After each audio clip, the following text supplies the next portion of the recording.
Welcome to the Horror Hangout, a podcast where two bearded film fans watch the best and worst movies of all time and talk about them. Horror movies of all time, not just movies. That would be silly. My name is Ben Errington, and I'm joined by regular co-host, Mr. Andy Conduit Turner. Hello, Ben. How you doing? Hello. How the devil are you? I am the devil good, thank you. The devil good. On yeah, top of the world? doing all right. Yeah, absolutely. As much as you can be in today's modern society, I am absolutely bonza. I'm doing all right. That's good. You've had a fresh haircut, which always puts people in a good mood, right? I feel a little bit lighter. You're getting a bit of coolingness on the around the old ears. Around the old ear rolls. Making sure you're not too hot in this warm weather we've had recently. Oh, it's still warm, isn't it? It's still warm. Ever so hot, yeah. Not let up. I thought we'd have a little bit of downtime, but no. Ever so sweaty pretty much every waking moment. That's all right. Soon be Christmas. It will soon be Christmas. That is correct. And then as I always say, the next step on the never-ending conveyor belt towards death. Yeah, like that Xbox advert where the little baby gets fired out of the maternity ward, flies through the air, turns to normal, and crashes into the grave. Oh, I mean, yeah, it's terrifying, really, isn't it? But time is fleeting, and when time is fleeting, what more can you do to improve your mood and just pass the time than enjoy horror movies? You could enjoy horror movies, enjoy some jolly good friends talking about them. Just the two of us again this week, in case everyone noticed. Luke hasn't lost his voice or anything like that. He's just not decided to chip in yet. Yeah, he's got a lot on. He's in creative demand at the moment. So we've told him, Luke, come on, when the fun stops, stop. Have a rest. If anything, the fact that me and Andy aren't in creative demand just goes to show how popular Luke is. How popular he is. And that's not to take away our talents, which we have by the absolutely by the binful. Oh, by the binful. I was going to say bucket load, which is far smaller than a bin, unless you mean like a wheelie bin rather than a waste paper bin. I mean a big wheelie bin, so it's so big. Oh, wheelie bin. Okay. Yeah, that's good. But Luke's by the skip, I guess, if we're going by receptacles for rubbish. By the skipfuls of demand for his talents. So yeah, you said give it a little rest. Have a little rest. Nothing more satisfying than filling up a skip outside the front of your house, is there? Oh, and then seeing it go. Bye. All that rubbish that was in my life is now gone. I do like a trip. My life's a bit lighter. Life's a bit lighter, yeah. Well, I'm not much of a skip person. I do like a trip to the tip. Not meaning to make so many rhymes. I enjoy a trip to the tip. That feels like I'm getting a weight off my mind. Love a tip trip, especially when your particular tip is a place where you like throw the rubbish into the receptacles off a precipice. Oh, that's good. Yes, satisfying. Broken like tiles, watching them fall and smash into a billion pieces. Probably not a billion.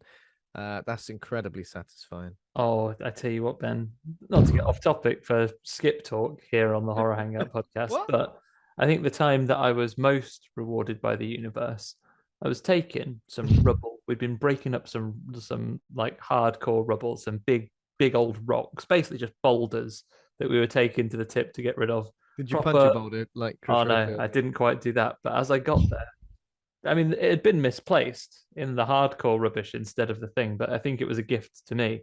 Down below, as I looked at the rubble and debris in this skip, what would I see? But a pristine looking, but a discarded, out of my reach forever, guitar just down there. Acoustic? And here's me, an acoustic guitar, and here's me with like big rocks. I was like, yeah, I'm gonna hit that and hefting them. What a satisfying noise.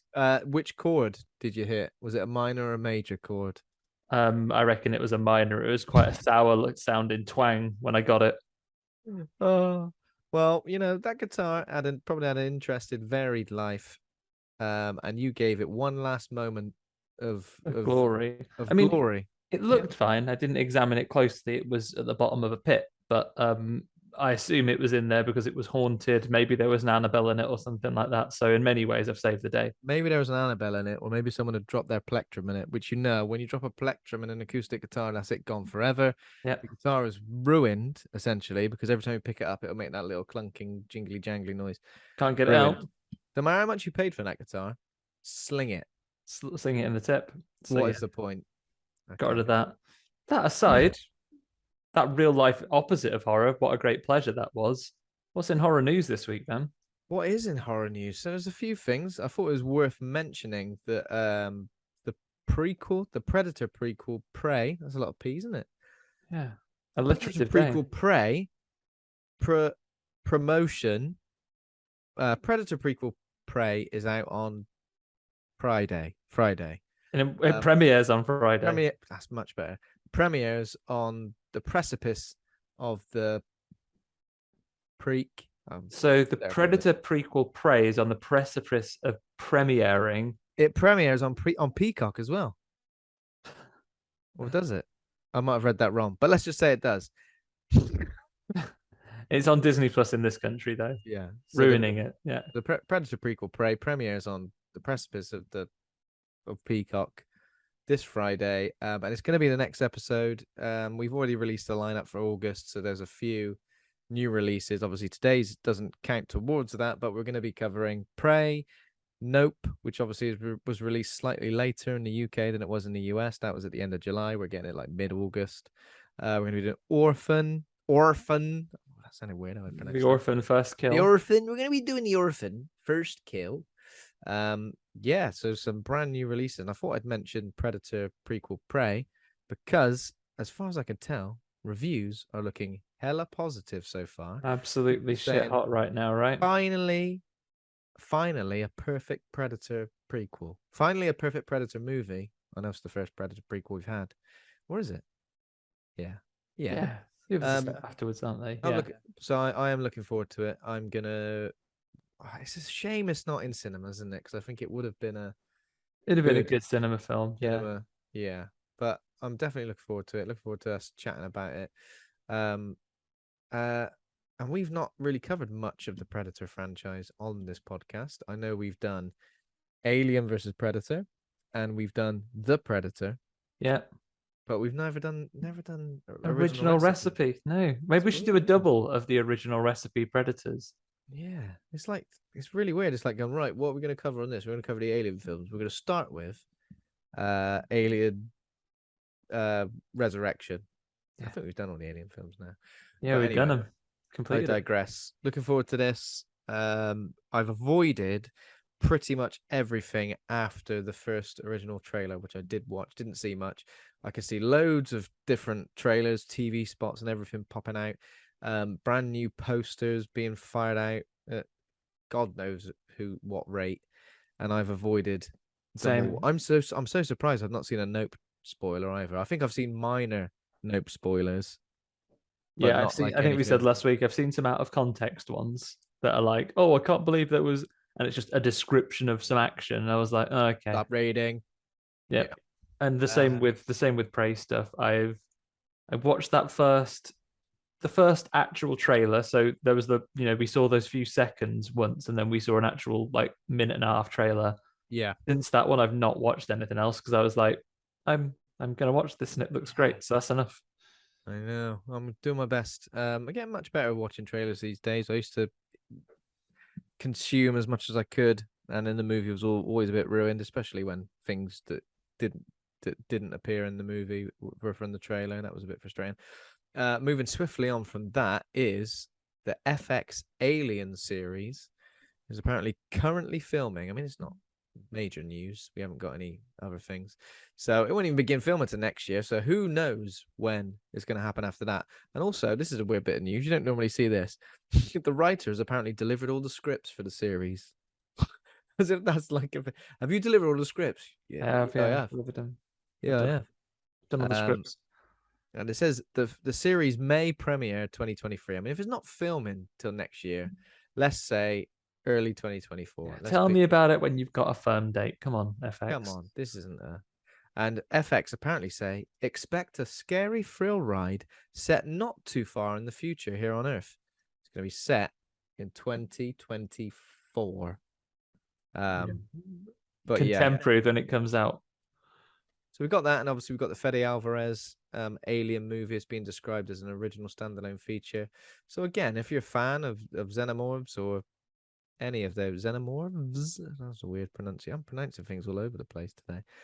If you're a fan of the xenomorphs, you're going to get a lot more of them. Doesn't look like we're going to get any Ripley. Maybe we'll get a Ripley relation. Ripley's Nan. Ripley's Nan has got it going on. Good pronunciation fix there.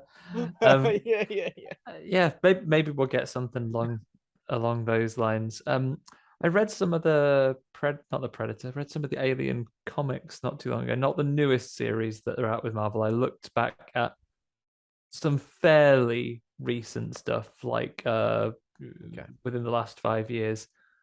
Can't say I got on with it massively. No. Just I don't think it's one of those things where maybe I need to give it another shot. I still have it, but like I need to dive in on it a little bit more, because I think when I was first reading it, I found I wasn't necessarily immediately engaged by the characters. I'd be like, oh, who's this guy? Have I paid attention to who this is yet? It's difficult, isn't it? It is difficult because you kind of, in a franchise like that, you kind of think, right, who's the main character? They are a Ripley or a Hicks or a Bishop or a Newt. Like it's rare that.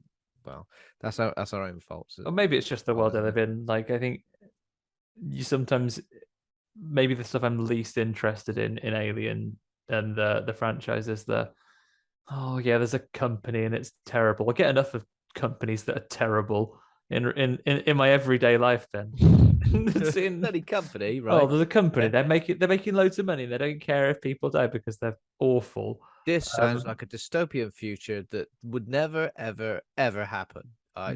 Too unbelievable, if you ask me. Yeah, so that's it. I'm so shocked that a company is irredeemably evil. Going, should we sacrifice a big old colony full of people just to get some aliens? Yeah, I reckon. Yeah, go on. I find that I'm the least interested in that, and I found that for the ones I read, that was given a lot of panels, a lot of the company, watch out for them. There's always a company in there, but when the company gets like a sort of reset, like this company's all right now, you know. Is it? Yeah, it's fine. It's fine. They're well into human rights and all that stuff. And as time goes on, you go, it's the same company. It's bloody Bishop again, isn't it? But this time, is he a man or a different robot? Who knows? Nobody knows. He doesn't even know. So. I mean, I might need to give that particular one I read another go, but I'm still looking forward to reading some of those. And I'll still go and watch this. Still go and watch this new one as well.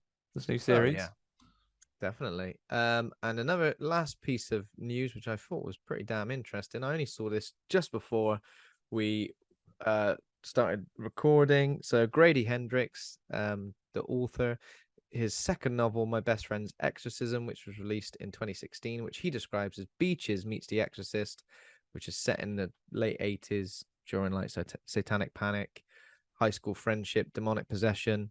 A movie adaptation is on the way. Not only is a movie adaptation on the way, it will debut on Amazon Prime on the 30th of September 2022.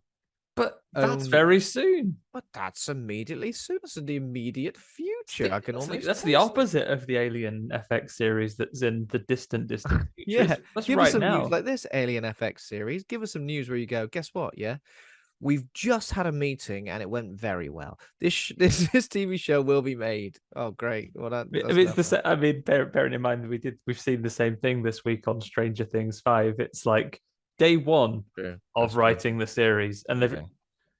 I think I even retweeted that as if to say, "Oh, look at us!" Then they've drawn a logo as well. Yeah, that's a waste of time. Just write the logo. Don't tell you what, you could have written down some ideas if you'd just written it on. It's going to get wiped off anyway. So whiteboard. And it took up a lot of room on the whiteboard. How much more room can you get on there? You know what I mean? So yeah, this film is. I don't know did you read the book My Best Friend's Exorcism? I have not read it yet. I've got it on my ever-growing reading list because content is infinite. But love a Grady Hendrix, and I would say this is probably my favorite Grady Hendrix book. I really enjoyed it. Probably worth going back and reading it again because I read it just a few years ago. That's probably worth a reread before this comes out. But yeah, looking forward to this. Christopher Landon. Oh wait, no, he's just a producer. So Damon Thomas is directing. He directed some of Penny Dreadful. Apparently, it's got the same producers as Happy Death Day and Freaky. So that could possibly tell you what kind of vibe they're Great. going to go In for that with it. case, I'm now doubly into this. This sounds great. Set in 1988, horror in the 80s. It's so in right now, um, of course, and yeah, this should be great. Looking forward to it. I don't think there's anything that's been released like maybe like a still, but no poster or trailer or anything like that. So if it's out next month, probably not too crazy to expect something soon. Anytime soon, then we'll get something then. Oh, I'll speaking of stay logged trailers and on. everything, I Yes. guess the end of last bit of news, and we talked about the other episodes we're doing this month. Be remiss of us not to say that we're closing the month with Fright Fest, the UK's biggest like horror movie festival. Yes. We're going to be covering it in some capacity. You're beginning to line up screeners and things from the various publishing agencies now, right? So we've got a busy month of watching as much content as we can, so we can talk about as much of it as we can as All well, the right? content, much more, loads more than Fright Fest, Fright Fest Glasgow. So yeah, look forward to see. I'm not sure exactly what films we're going to be covering currently, but we are going to be covering as much as possible, and possibly talking to some directors as well. I hope so. It's early in the month yet. We'll see what we can get lined Yeah, up. We'll and cover again, as much as we can.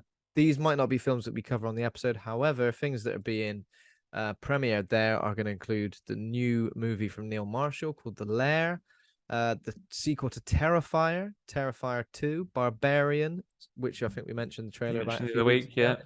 starring Pennywise himself. What's his name again? Scars? No, no, It is a Skarsgård, but which bloody one is Skarsgård, isn't it? it? It's one of them Skarsgårds. What else? We've got a movie called Piggy, which I've seen a trailer for already. Dark Glasses, which is the new movie from Dario Argento. Very exciting. And absolutely bloody loads of other stuff. Mate, there's a lot of Discovery movies as well. A couple of trailers I've seen for things such as Bitch Ass.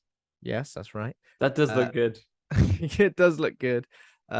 Croc, creature feature. Love a creature The feature. Eyes Below, Cult of VHS, absolutely loads of stuff. So if you're interested in finding out what's being shown at the fest, tickets are on sale now. But also, if you go to frightfest.co.uk, you can see the lineup there and tune in on, I think, 31st of July is when our episode will go live. August.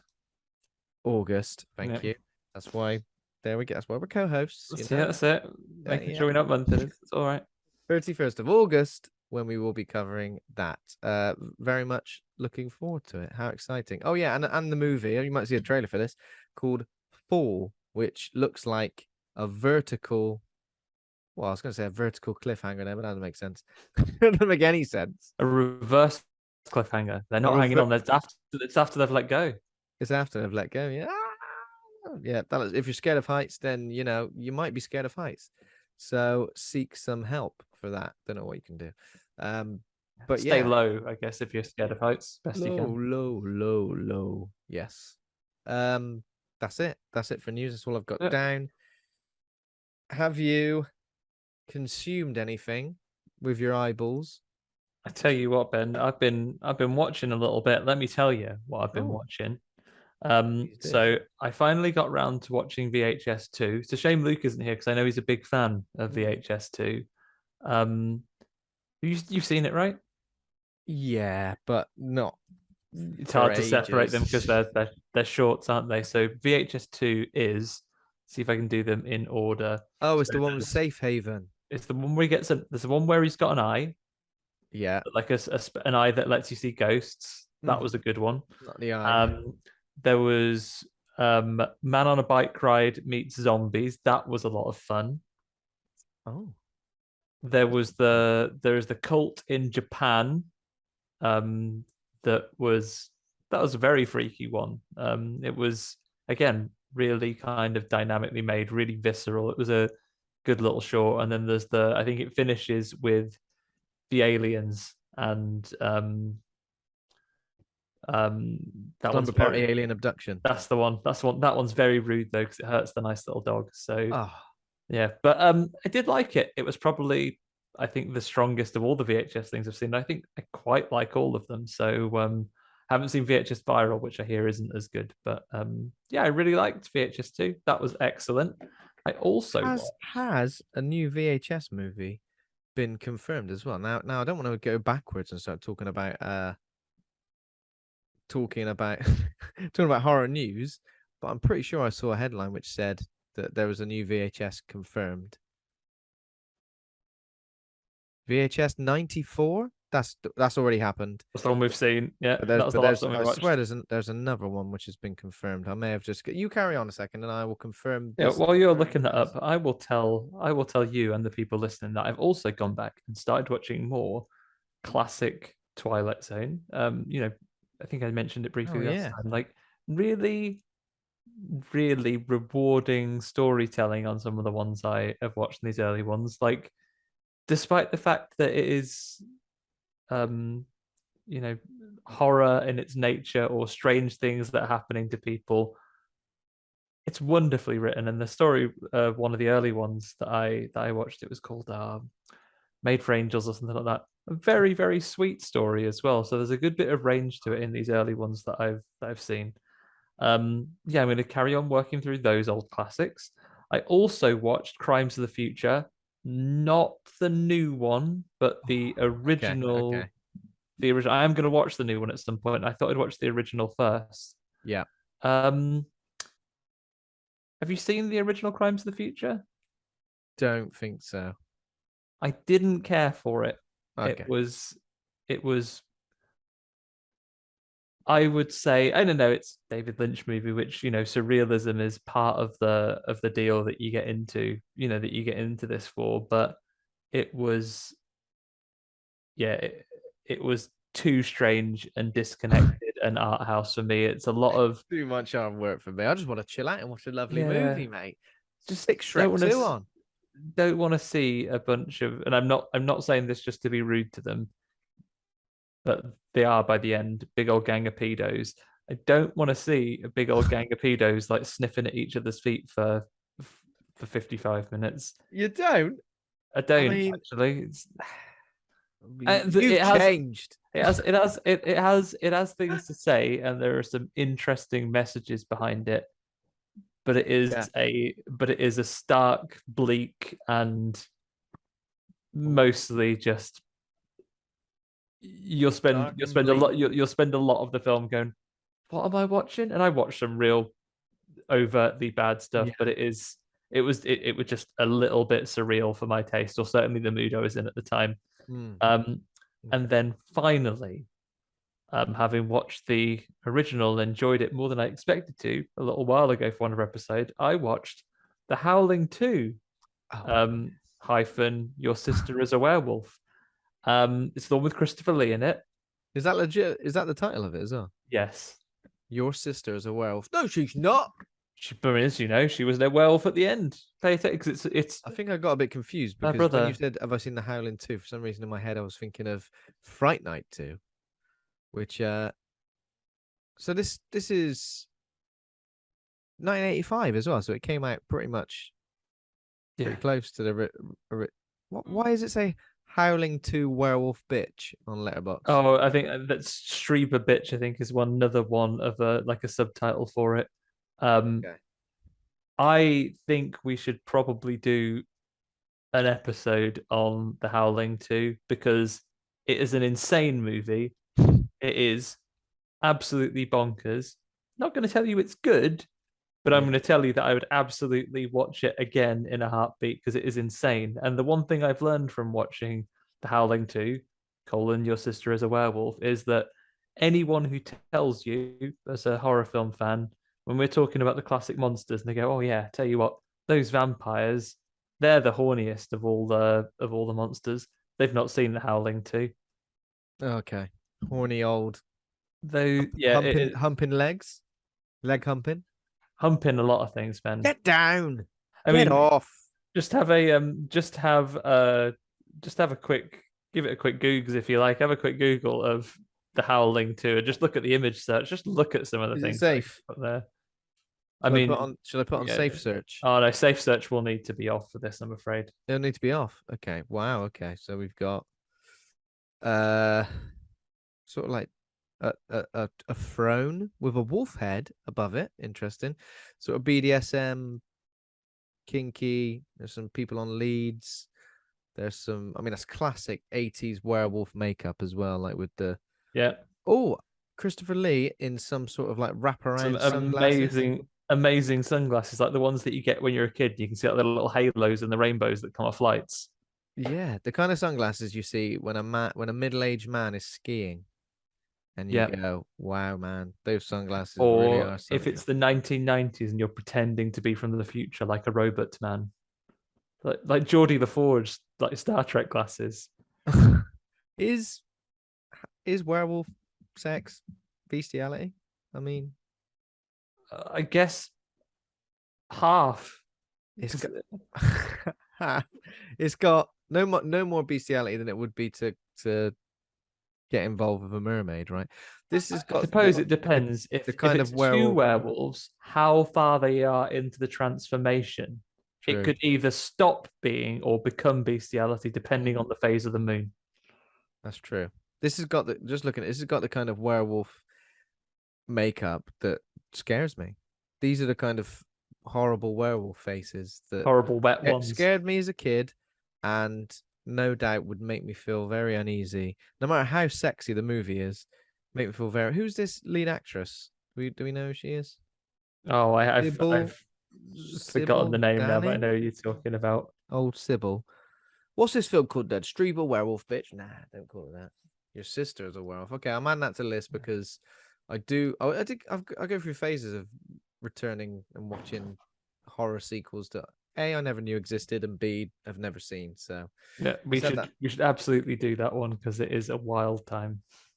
Looks like a wild time. While you were discussing that, I did find that the VHS news that I was looking for.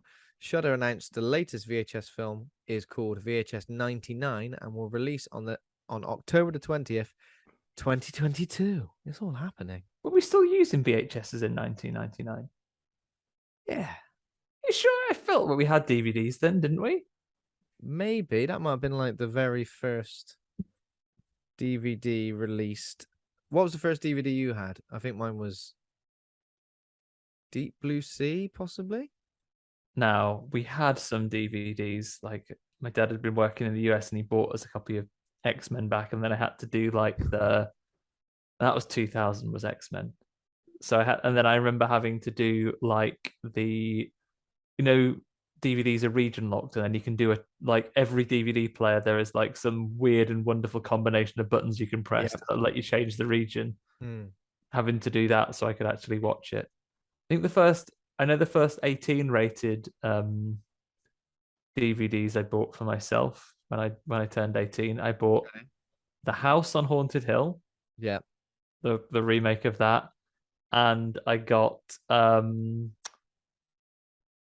End of Days, Arnold Oh, Schwarzenegger. lovely.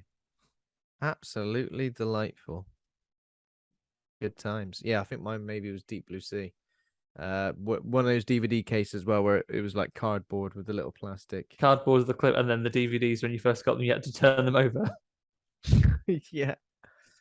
Wow. Okay. What else have you been watching though, Ben? Anything else? So it's been a pretty quiet week for me in terms of stuff I've been watching. I've not seen all that much, you know. I've I'll tell you what I did watch. Last night I watched Signs because it recently Oh celebrated its yes. 20th anniversary. And I thought I'll go on Letterboxd and see when did I last watch Signs because it feels like one I watch every couple of years. I last saw it in 2015. So I was like, wowzers, well overdue a rewatch. I managed to convince my daughter, who's 12, to join me in watching it as well because she's watched Stranger Things, and I said, I want you to get some more like. I mean, it's not necessarily a horror. It's got horror elements. I think it counts as a horror, but I thought, look, there's a great family dynamic going on in this film. I think you'll be interested in it. There's some nice scary moments. Let's watch it. Yeah. Enjoyed it. She probably Well, she said she enjoyed it, but I think some bits scared her more than others, particularly Alien coming under a door, like Putting a the hand door, under the door. and Have you then tried like covering Mel yourself Gibson. in like pond water and then walking past a window at night now and see how Yeah, she I did do goes? that. She said that wasn't too scary. She said, "Oh, it just looks like her words. It just looks like a green boy, Little green boy. little green boy." And also, like, it's on Disney Plus, so we watched it in obviously whatever quality. You know, the scene when the aliens are on the roof. Yeah, In my head, it's just an outline of an alien. a silhouette. When I Do you watched it see last him? night, you can see everything. So, He's like that. Hooray! all right. But honestly, what a movie! I think it's my favorite M. Night Shyamalan film. Just really resonated with me and always has. I love all the stuff about like coincidence and things that are like meant to be, and there's like a higher power kind of guiding us. Sorry, not necessarily a religious thing, but I do enjoy it. I think it's got a lot of great performances. Joaquin Phoenix, Abigail Breslin as Bo as well, Rory Culkin.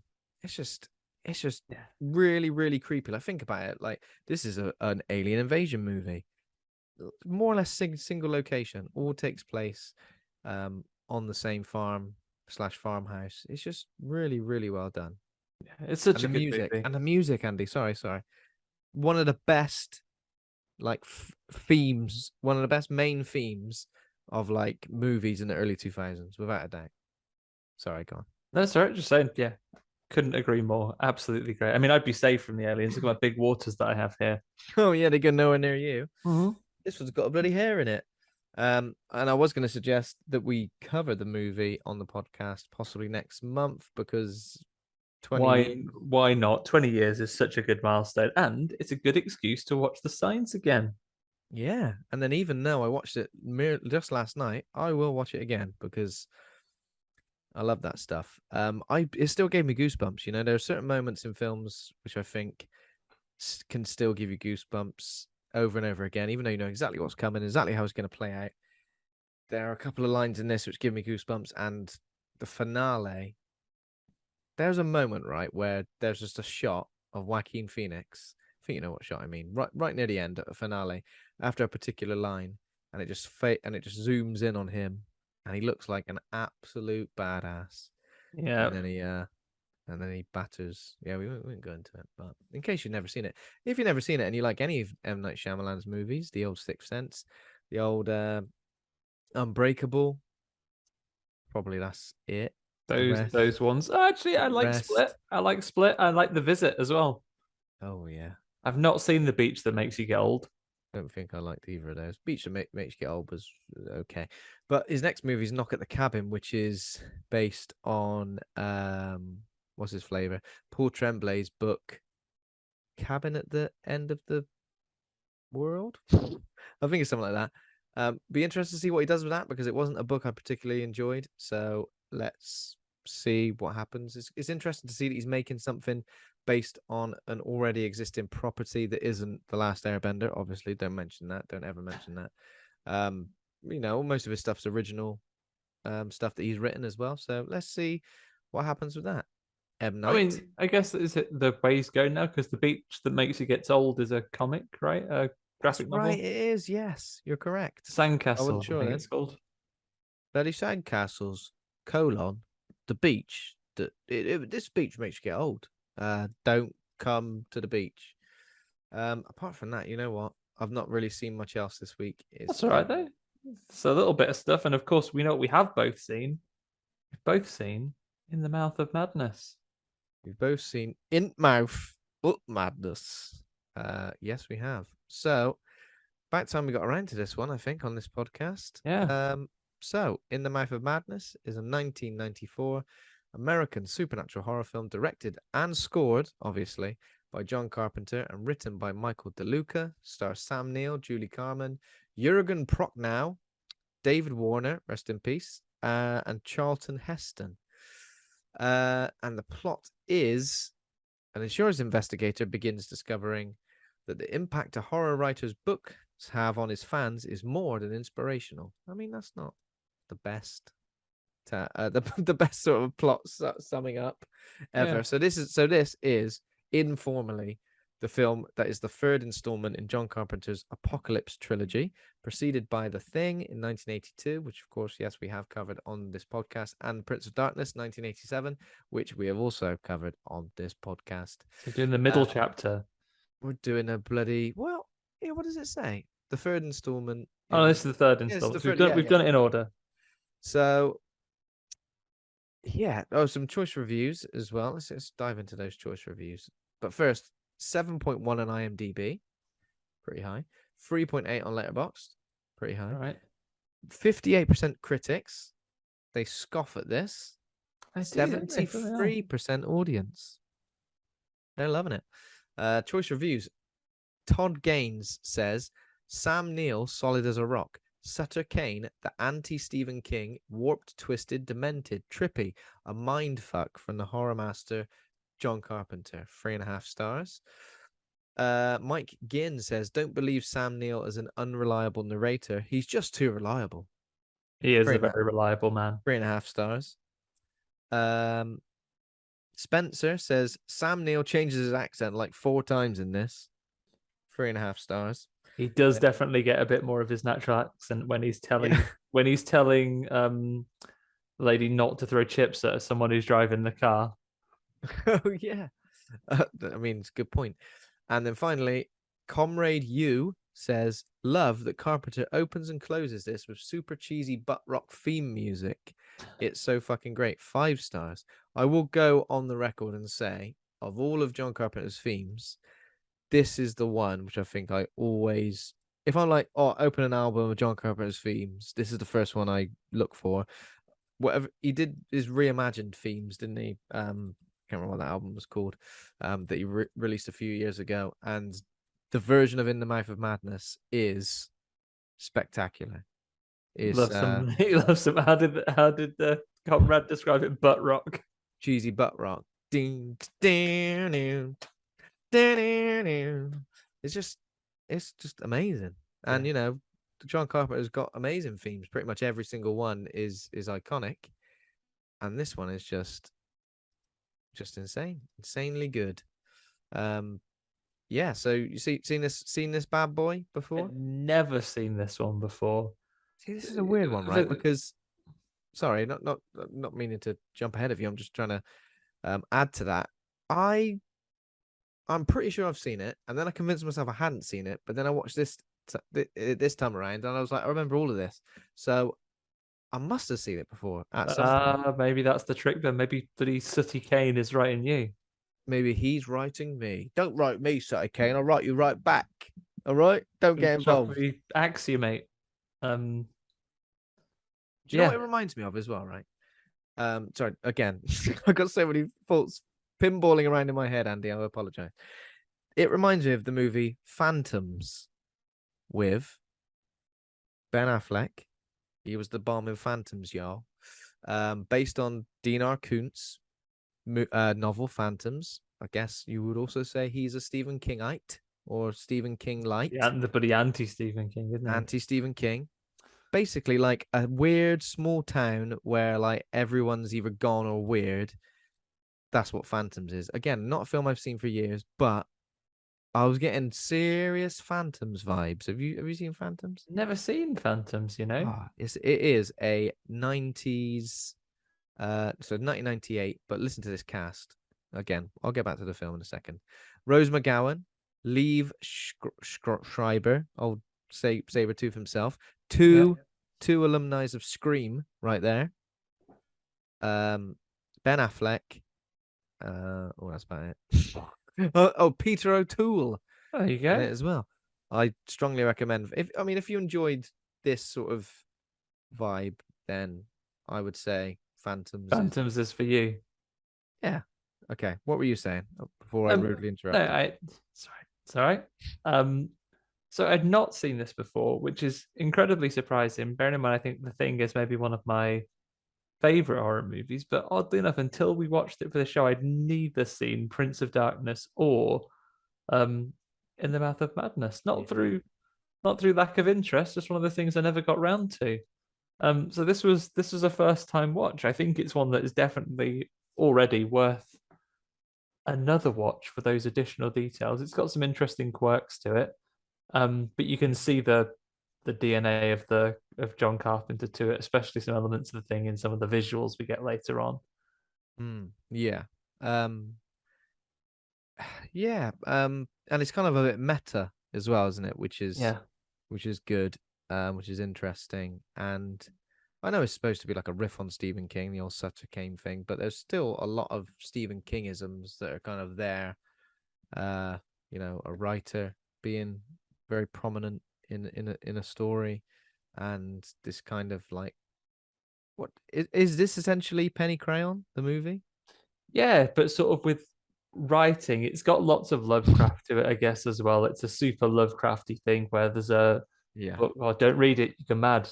You see them monsters, they'll get all up in you. You know this And thing? Yeah, yeah, yeah. It's indescribable. Well, we've yeah, done this before. We've done this bit before, but it's it's bloody indescribable, isn't it? indescribable, unnameable. Although Try and they do describe try it. and describe it. Can't, wouldn't even try. No. You could like I Has it got tentacles? Yes. Well, that's a good you've just start. that's a If you're good going to describe it, description. Yeah. it's got tentacles. It's wet.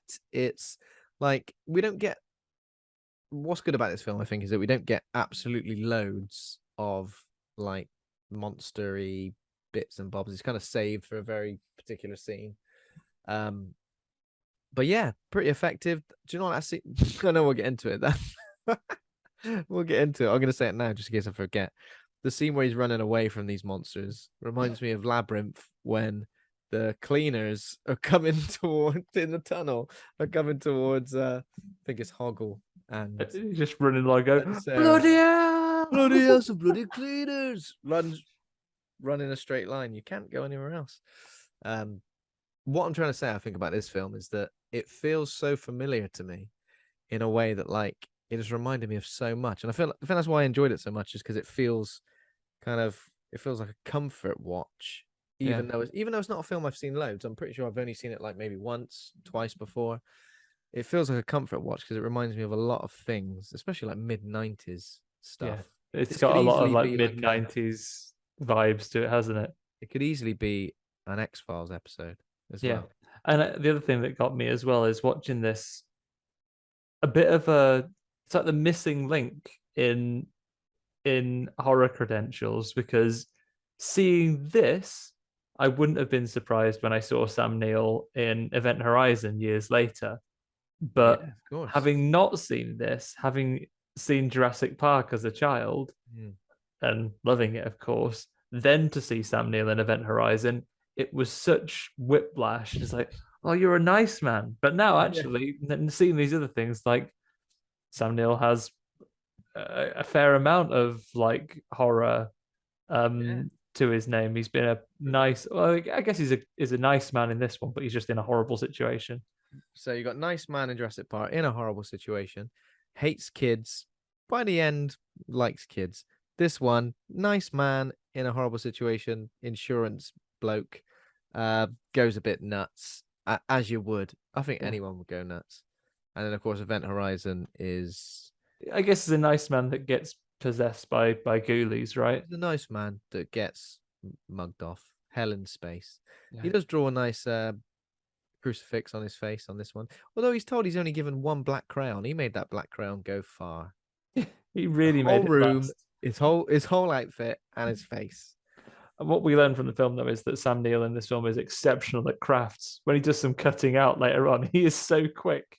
It's unbelievable. I'm like, how have you got your head around that? That's insane. Yeah. But I think what Sam Neill does in this movie, he's got a lot of range, I think. Yeah. He does stuffy insurance. What is he, like an insurance Well, I tell you what, investigator? we'll come to it, shall we? He's an insurance badass. What he is, but for the Insurance beginning, badass. So in terms of cast, I was quickly mentioning the cast. Sam Neill plays John Trent, who's the lead character, the insurance badass. Julie Carmen plays Linda Stiles, who is the like the editor editor, at yeah, a big publishers. Where Jürgen Prochnow as Sutter Kane, he's essentially a big rock star horror author. I guess in the same mold as Stephen King, because he yeah. gets name dropped in this movie as He well. is like Stephen King, but he looks like Neil Gaiman. He looks quite a lot like him. Yep, he's got the old Neil Gaiman bouncy hair. Yeah. David Warner as Dr. Wren. Obviously, we mentioned.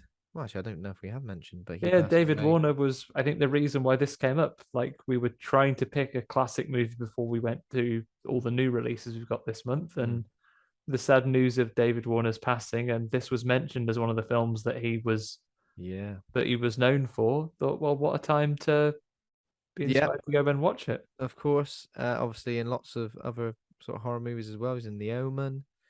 Um, I think he makes an appearance in Scream, one of the Scream movies as well, if I remember. Yeah, so that's one of the reasons we In did Scream this. 2, is he? Yeah. Did you Charlton Heston is like the publisher man, Yeah. publisher dude. Frances Bay as Mrs. Pickman. She's in Happy Gilmore, if I She's remember in correctly. Happy Gilmore, and Did you she's one of the recognize a people certain in. paper boy? I was going to ask you if you saw this. I was going to blow your mind when we got to it. Yeah. But Darth Vader himself, Hayden Darth Vader Christensen, himself. delivering the paper.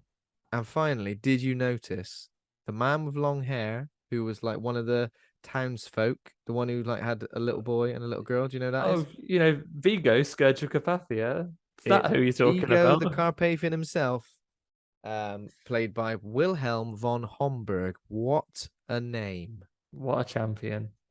What a champion! Yeah. What a true hero. One of those. I'm gonna say what the only two films I recognize him from, definitely. That and Ghostbusters, yeah. And Yeah. where I used to live in Tamworth, there was a man who used to drink in a bar that looked exactly like Vigo, Scourge of Carpathia. He's in Die Hard as well. Got to be just one of the Thugs. terrorists. Okay.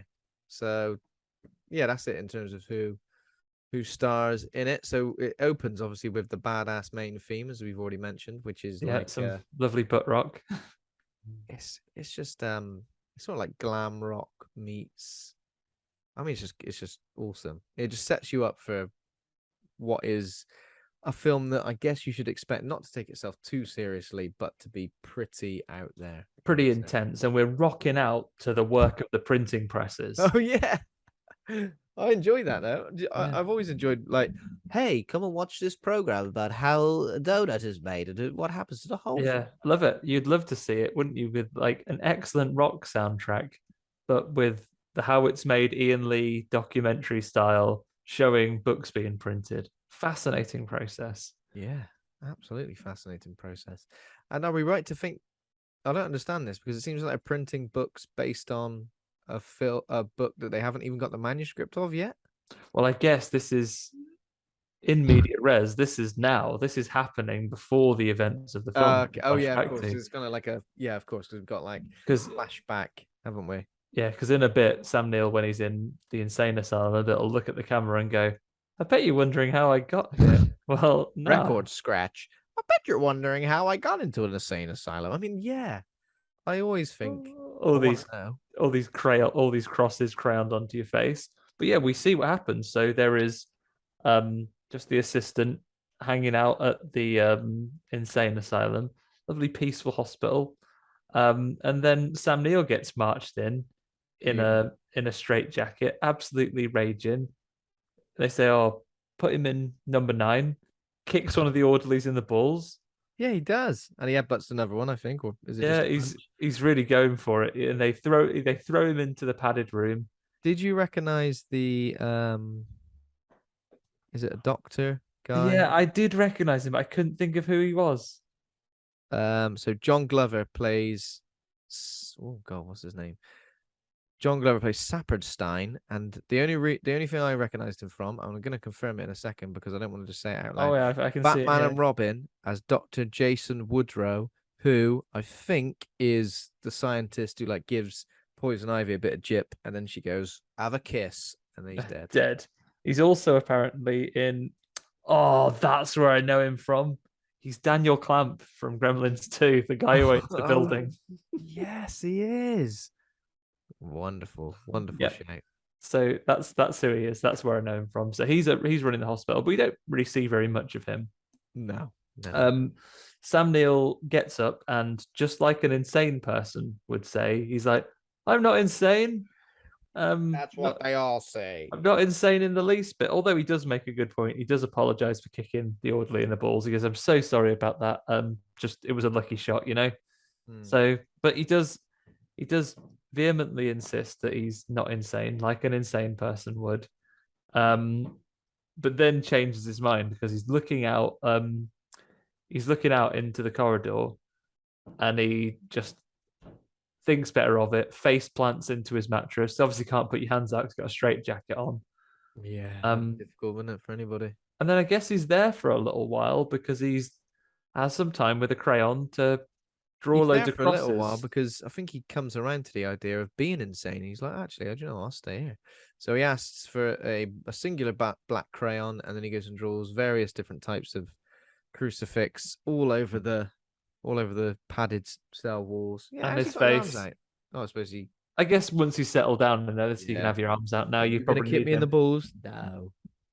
All right, then you can have your arms out. So he's done some lovely drawing. He's decorated his cell, and then David Warner, another like I guess he's like the head doctor of the hospital, Yeah. Head comes doctor. on Yeah. comes along to see him, and he says, "Oh, actually, I've come to get you out of here. Let's talk about what's going on." He goes, "Oh, actually, prefer not. I'd love to stay here because I've decorated now. This is nice." But you I've actually see, decided it's much better off in this padded cell. yeah, and I don't think he explains at this point why he wants to. But actually, I'm quite happy in here. Does John Trent says I'm quite happy in here, not just because I've decorated. I suppose what you're going to want to hear. This is his version of. I suppose you're wondering how I got here.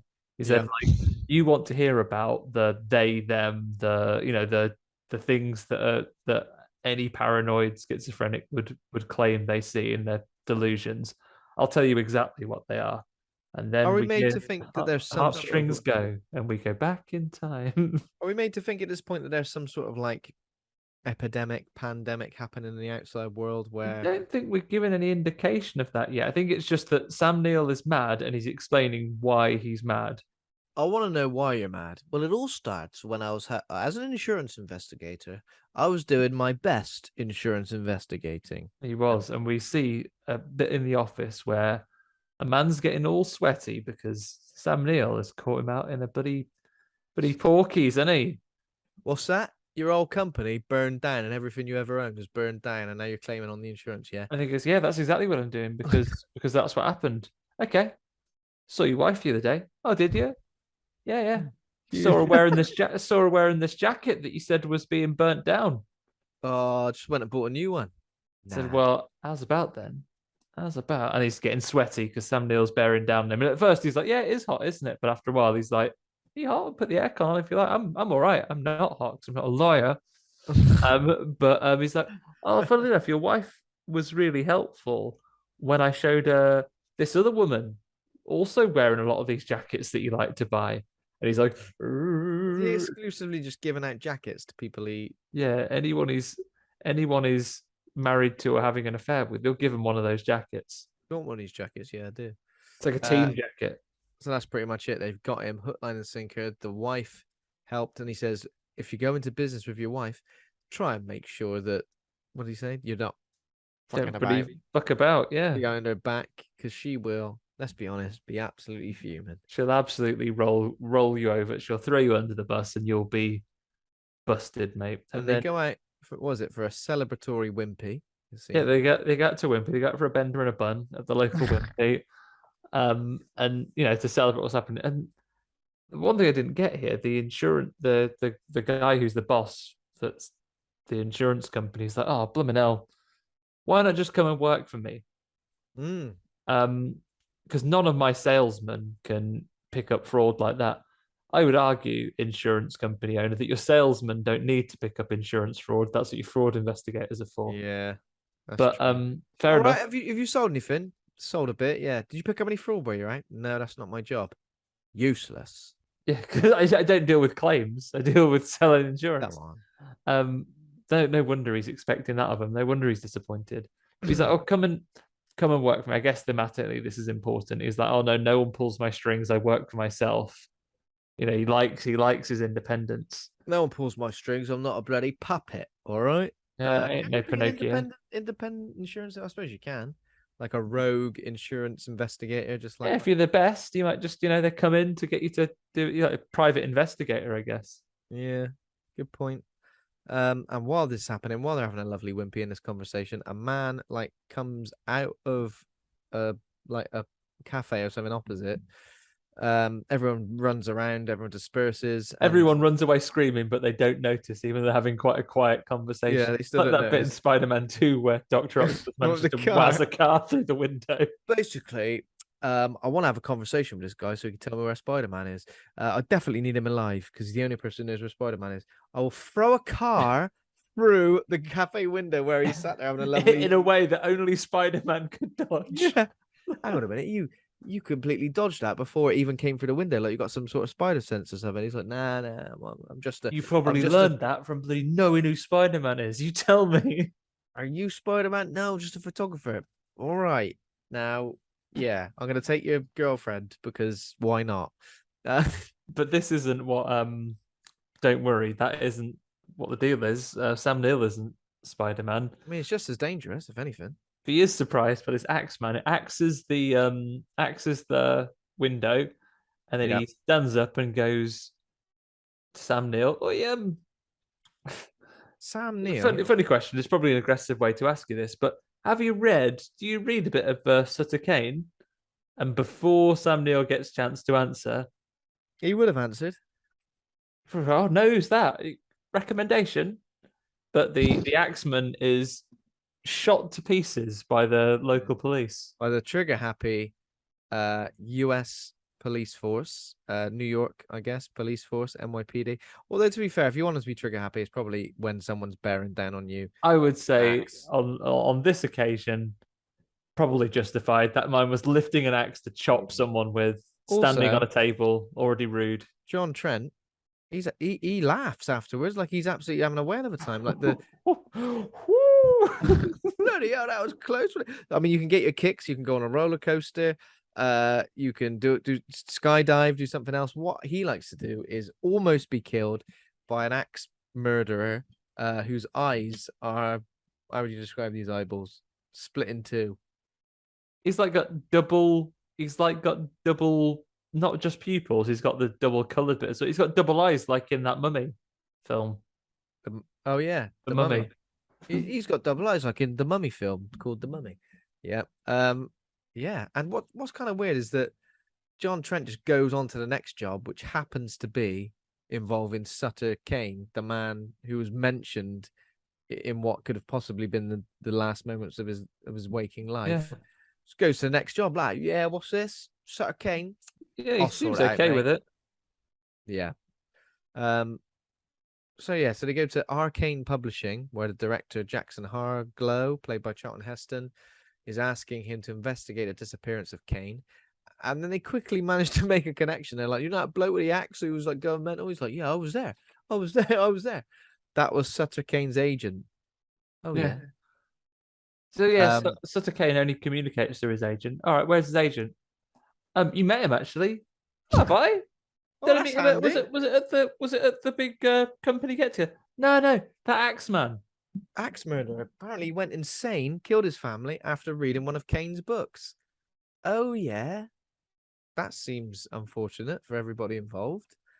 Yeah, a real page turner. And in the meantime, like Linda Stiles comes in, old Stilesy. Yeah, I know. I keep saying, do you recognize Linda Stiles? But do you recognize a movie I've already mentioned on this podcast? Do you recognize her from anything?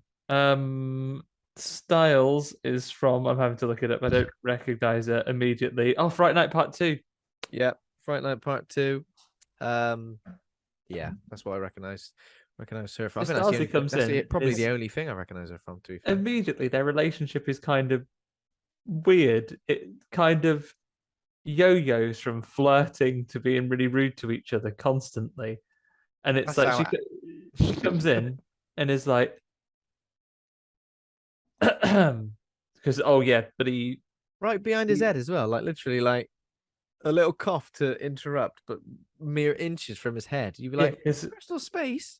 The one thing that we haven't, it's a very John Trent, one of his major character traits is that he loves a dart. He's always punching one. He's having Jesus Christ. I've never, I mean, I know it's the 90s, but it seems like he's punching darts like it's going out of fashion.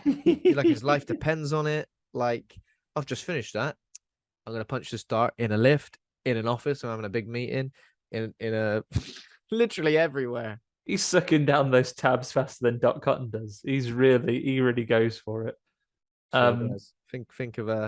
Think of his lungs. Yeah, he's obviously got powerful lungs because he can slurp up a cigarette in one. He can slurp up a cigarette and he can scream like nobody's business. So I think he's all right. Yeah, he's doing okay. Obviously, it hasn't affected his lung capacity that much at this point, despite the number he smokes. But Stalsey comes in, is like, "Oh, put that out," and he's like, "Oh, do you have you read any of his books?" And he's like, "No, I don't reckon I'd be interested." And he says, "Oh, you probably wouldn't get it anyway, buddy. Thicky no brains here." Tricky no brains. Put that cigarette out in my mug, will you? Which has got loads of symbolism. Oh, the mug as well. It's the Merch of Madness because it's Yeah. Sutter Kane in the Mouth of Madness. I feel like you could mugs. definitely buy one of those. I feel like I want one. I feel like you can get them on Redbubble now. Oh, definitely. Most definitely. I need one. Yeah, and then when they leave the office, like basically John Trent's like, okay, I'll go and do some digging. Yeah, they've got a weird sort of thing. Does he kind of ask her out as There's well? a bit of a flirt. I said, "Oh, would you like to get together after hours and look after this?" I said, "John, this is part of your job. You can do it in hours. That's fine. You can get together and look over the Oh information yeah, now." but you know what I mean. Like we might start doing that, but then get a little bit distracted and end up. John Trent, what are you saying? You absolute wrong un. Oh, these jeans are a bit itchy. Keep work and pleasure completely separate, okay? And I know you kind of like to blur the lines of it because you're always smoking. Because you're a freelancer, he's getting out Yeah, there. who do you think you are? I bet you charge by the hour though. So come on, I'm not staying with you all night. Get out of my life. Yeah, get on with it, John. Because I tell you what, you should read the books, and I tell you what, man of his word, he grabs all the books. He's double fisting them. He manages to read his entire back catalogue in an Doesn't evening. she say though? She says something like, basically, right? These books, they are the bestsellers. Like, don't they say the bestseller, the best-selling author of the century or something? Yeah, he said, "Oh, he absolutely knocked Stephen King into a cocked hat." Oh yeah, but she says, but sometimes the books cause disorientation, memory loss, paranoia in less stable readers. That being said, if those things, if they're very big sellers, they're outselling Stephen King.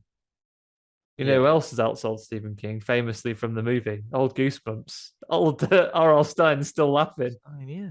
No one's having memory loss and paranoia from reading his books. But yeah, but he does give him a warning that readers beware straight away. Saying. So that's it, actually. Those unstable minds read it and they've got time to fortify themselves to go, "Oh, I'm going to read this, but I'll be all right. I'm in for a scare, so I'm ready for it. I'm not going to go mad." Kane needs on the front page. So yeah. Trent, double fisting them. Is he reading has he got two books open in front of him and he's just reading them like that? Yeah, it was like several people in this book have been Johnny Five in these books, like flipping them. But read them all, or else I'm never going to be able to discover where he is. And then let's be honest, he makes a fairly. I mean, I could stare at these book covers for weeks and not make the discovery he makes. Before he does that, though, before he makes his discovery, he has to have a bit of a nightmare because on his way home from buying the books at the office, he sees a policeman thumping a homeless person in the street. Yeah. And he says, he kind of looks at him. The policeman goes, "You really want some of this as well? Do you want some?" Which is the universal thing for wanting a fight is just looking over. You know, when you just look over and someone goes, "What are you looking at? You want to fight me, do you?" "Oh yeah, I want to fight you. That's why I was merely looking." Yeah, that's why I didn't walk over and start anything. I was. I could put it to you. You point the finger at me. You got to think of those three pointing back at you, Mr. Policeman. You were thumping a guy in the street, and I was just looking to see what was going on. If you weren't causing such a blooming ruckus, I wanted to make sure you're a police officer, not just someone cosplaying. Yeah, kicking someone's ass. But yeah, do you really want this? Do you want some truncheon in? I can club you right up, mate. And he's like, "Oh no, thanks. I'll just go back. I've got 8 novels to read tonight. Thank you." You man with loads of books. You're some sort of bookworm. But I'm gonna club you to within an inch of your life. Yeah, and obviously affects him because John Trent has a horrible nightmare where the police officer is clubbing someone, but he's got a face which looks like a sort of a boiled ham. Yeah, he's got ham face. He's got a Classic. ham face, yeah. He's And got ham face, and then a load the axe murderer that he wasn't bothered about before, but is bothered about now, and a load of other axemen kind of menace him towards the policeman, and they get stuck in and all start. Oh no, the axeman originally he says that he sees you, talks yeah, about he goes, oh, but he sees he's you. like Sauron, Yeah, isn't it? Sauron or Jake Sully. Oh no, people see Jake Sully from Avatar. So it's not they're not Avatar flirting. No. He's it's in a sinister Sauron fashion. He's saying, "Oh, he sees you," So and is then this when he sees a poster as well, like in the alleyway, which is yeah, advertising one of the books, which and is something about Hobbs End, isn't it? It's not. Hobbs End is the series. Yeah, so he sees the Hobbs End thing. He sees it in the street for real. Then he sees it in the nightmare. Yeah, The nightmare people menace him towards the policeman. The axe murderer in turn gets axed by all the people, and yeah. then he wakes up. An It's a axe fake murderer wake gets up. axed. That is incredibly ironic. Yeah, I mean that should be lyric and ironic, considering Alanis Morissette's ironic doesn't actually describe anything that is ironic, just contains bad luck. inconveniences. Yeah. Inconveniences. Yeah, this song should be called Inconveniences. Like for example, a no smoking sign on your cigarette break would is inconvenient. A Yeah, no smoking sign on your cigarette break working for the agency where you really campaign for banning smoking, that would be. that's ironic. You campaigned to have those signs up. Now they've got you. Yeah. That's ironic, but not as catchy a line, I guess. But we move on. Yeah. Yeah, harder to write a song in that way. But he wakes up, and it's a fake wake up where Yeah, see, I'm not entirely sure how I feel about this in any movie, let alone a John Carpenter movie. Now, I understand why it happens, and I don't mind it happens in the sort of like the middle of a film. Don't like it when it's like at the start of a film. That kind of grinds my gears. But yeah. yeah. Have you ever done a fake wake up? Oh, what, like where I wake up and I just go about my day and then I realize that that is also a Yeah, dream. I've done it in that sense. I've never had a nightmare wake up where I've woken up from a horrible nightmare and then ham-faced policeman is next to you on the sofa still. Yeah. Jesus, how'd you get in here? I've never done that. I've woken up and like you, gone about having like a benign day. It's like, oh, I've gone and Yeah. I've showered and got ready and like gone into the office and done and then woken up again. And thought, oh, I don't think I have done I've that though. I done think that. my dreams are far too avant-garde to be considered to have any level of like just standard routine to them. What's that? Oh, I'm just floating in the air with a giant inflatable pretzel, Oh, I have wearing marshmallows on my feet. I Wow. ha- I have benign I have dreams like that where things are surreal, but I entirely accept them as normal things that Yeah. I know are just a thing. So it's like, oh yeah, I'm going to work. Yeah, yeah. The my office is a bouncy castle. That's just what it My is. office is a base cast. Pretty lovely. It's lovely. It's nice. You don't have to do one of those test. Was it that sort of evaluation to see if you're sitting right at your desk? You don't have to do that because no matter Bouncy what castle. happens, what position you're in, you're bouncy. Yeah, It's fine. yeah. I did. Yeah, I've never had a fake wake up dream. I had a recurring one about an extra room in my house, which is cursed, but that's all right. That's Oh, another story for another time. Jesus. The new installment of the Conjuring universe potentially. Yeah, potentially. To be fair, now I think about it, having never seen The Mouth of Madness before, the room itself is a bit like a cross between the church that the characters go to at the end of this and the temple of Mumra the Ever Living from Thundercats. Jesus, this sounds amazing. But Oh, it's horrible. In my dream, it's just I'm going to tell you now. Actually, I've started. I'll finish. oh wait, it's only in your dream. It's not in real life. No, not in real life. In real life, it's a house that I accept as my house, and there is just a bit of it that I have that I never really go to. And then when I go in there, it's this weird temple slash church place.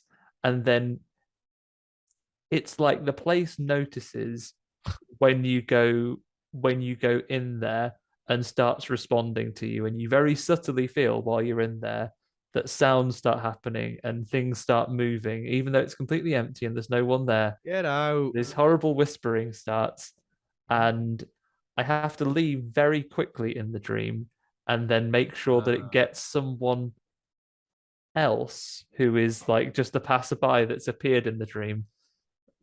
Yeah, Yeah, you're gonna it's a have to. horrible, horrible thing. You're gonna have to do some sort of exorcism slash. You're gonna have to do something just to make sure. But it doesn't exist. And in the dream It version doesn't of my exist, house, no. But yeah. in the dream version of my house, it's not my actual house. It's something that I accept in the dream is my house, but it isn't. Got you.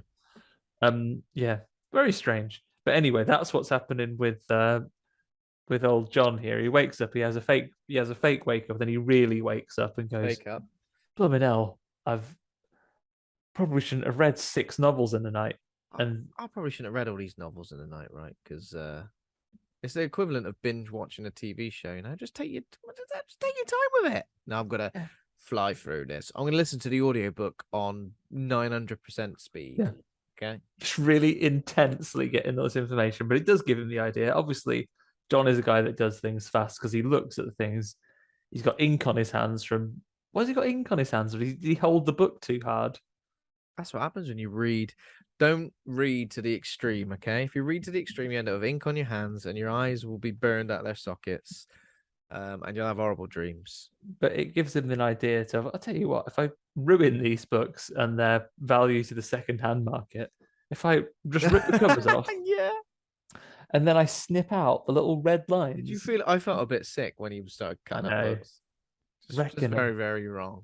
He wrecks those books, and then he gets the scissors and he chops out all the little bits, and he goes back to the office the next day and goes, "Yeah, solved it for you. Look." Imagine you committed to that, and then you realized what your idea was. Your idea was completely wrong. just they don't even fit together, but they do fit together. It makes a little map, and it says Hob End, where the Hob End is not Hob End, is it? Hobbs End. Hobbs End. It is Hobbs End. Yeah. Hob End. Hob End. Are you Hob End? Yeah. So it makes it's like the map of like New Hampshire, and he's drawn a little overlay, which is almost like clear plastic, like the like you'd have an overhead projector. No HP acetate. Acetate, yeah, that you'd have on an HP on an overhead projector. When you put song lyrics up there on the wall in the 90s in primary school. For you to do your hymns. To do your hymns or hers. To do your hymns. And yeah, and he goes, "Look at this. Look what I've done." And I go, "Insurance investigator, or are you some kind of Columbo man?" Pretty master detective. So they go, "Yeah, that town doesn't exist." They go, "Oh, there's all sorts of old forgotten towns." And it's like that house doesn't that town doesn't exist on the map. He's like, "Probably does on an old map though." And they just go, "Yeah, all right then, off we go then." Stylesy goes with him to investigate. Yeah, and off they go on the road. So essentially, this is like the way Stephen King treats Maine, isn't it? It's like a town where he grew up, and is essentially like the setting of almost all of his books. And I think that's the way they sort of describe it. It's like this place is Hobbs End, where he lives, and it's pretty much where all the books are set, isn't it? Yeah.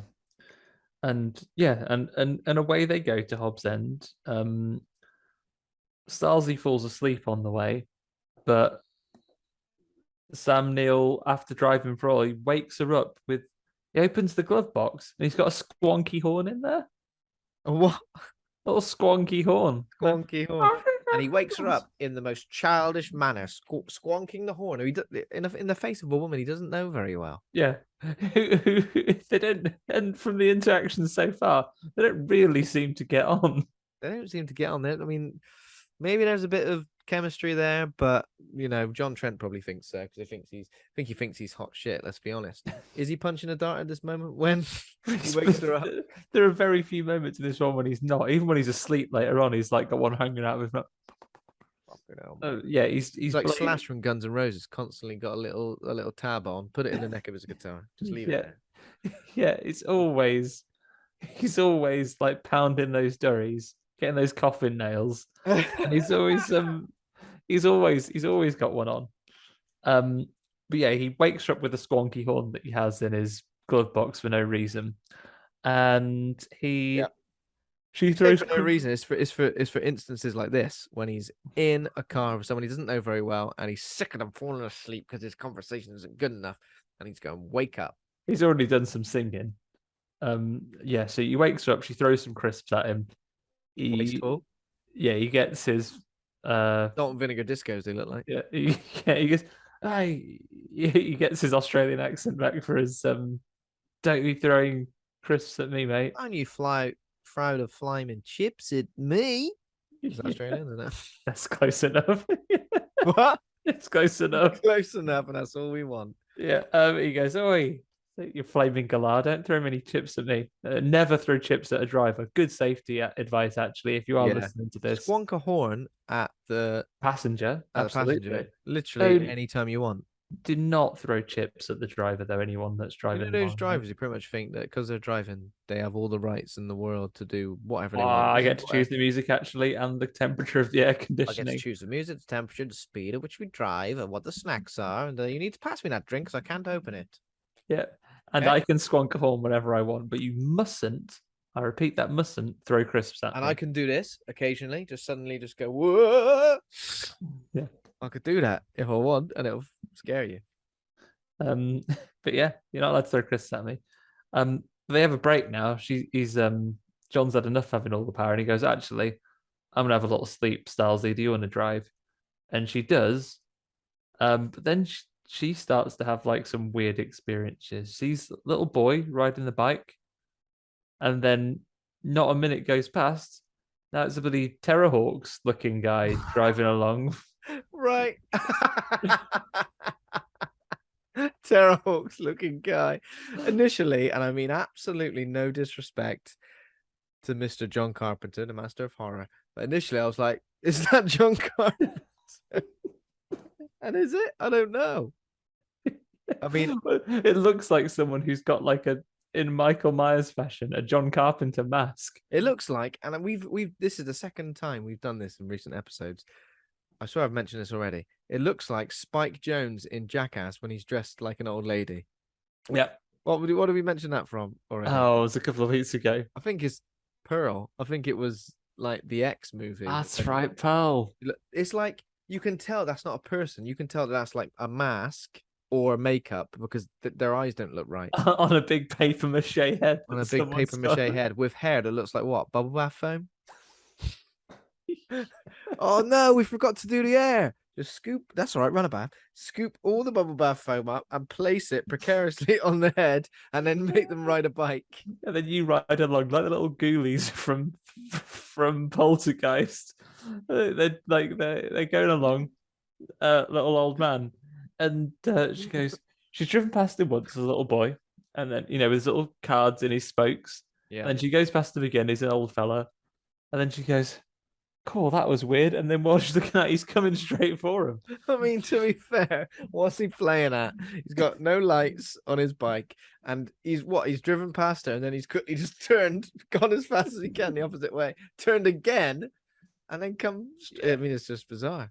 I guess the road they're on is a bit Pac-Man-y, right? So they go off one side, they come back another. We see this a bit later on. That's likely. So he's been Pac-Man, and he's been Pac-Man, and he basically comes out through the vortex in front of them and just bounces him off the bonnet. And then she stops, and then they go and check to see if it could be a little old lady, is all right. And then he kind of gets up like angrily, like, yes, but he wouldn't. He says something like, "Oh, you won't let me leave. Bye then." oh yeah, and yeah. then gets on and cycles off again. This whole scenario is very strange. It's obviously supposed. I guess it's what it makes me feel is that like getting to Hobbs End, you kind of pass through this weird, almost like different dimension where time isn't linear, and because you got a little kid on a bike, then you got then you got an old man a John Carpenter on a bike, and I don't know. I mean, With bubble bath hair. bubble bath hair. Yeah, It's all so weird. reality is distorted severely. And then she kind of falls asleep at the wheel, but wakes up and she's by the bridge from Beetlejuice, and they If found the anything, way to Hobbs End. if anything, right, disclaimer here, this is a joke. Falling asleep at the wheel, if anything, just makes your journey go quicker, right? Yeah, Because she falls asleep at the wheel and then they arrive. So yeah. They arrive safe and sound. they arrive safe That's and the sound. magic of the magic Next of time you're cruise driving, you're like, control. this is a bloody long journey and I'm bored. Just have a little nap. Don't do that. That's very silly. Very, very silly. That's up Terrible there. things. That's up there with throwing crisps at the driver. Don't do that. Yeah, you will kill someone. But yeah, it's like nighttime, and then what's on the bridge? Like Just a sign that says "Welcome to Hobbs End." And I tell you what, Sam Neill has slept through all this. He wakes up like, absolutely fully refreshed. oh my goodness, I slept all night. He's got a solid 10 hours, not even 8 hours. He's gone the extra mile and got 10 He's hours. got better than a normal night of sleep. So yeah, he's good. Oh, blooming hell, that was brilliant. Oh, we're here. That's nice. And it's a perfectly idyllic little town, except there's no one around. Starsy sees some kids running about, but they're not really there. I just saw some kids. Now they're not really there. So There's sort of like the connections between things from Kane's novels. Obviously, because the editor Linda has already read all the novels because she's the editor, and John Trent has binge read them, so they all know the people and the landmarks and stuff. And in Hobbs End, it almost feels like they're in this version of the town from the books. And John Trent, I think, just believes it's all staged. He's like, this is a bloody some kind of publicity stunt, which they've gone to just invited one man for this publicity stunt. Yeah, they've invited him along to do this. Oh, I don't think we actually said they've sent him to find Sutter Kane, right? He said, oh, because he's you're trying to con the insurance company with this hoax, and they're like, no, honestly, we're not, mate.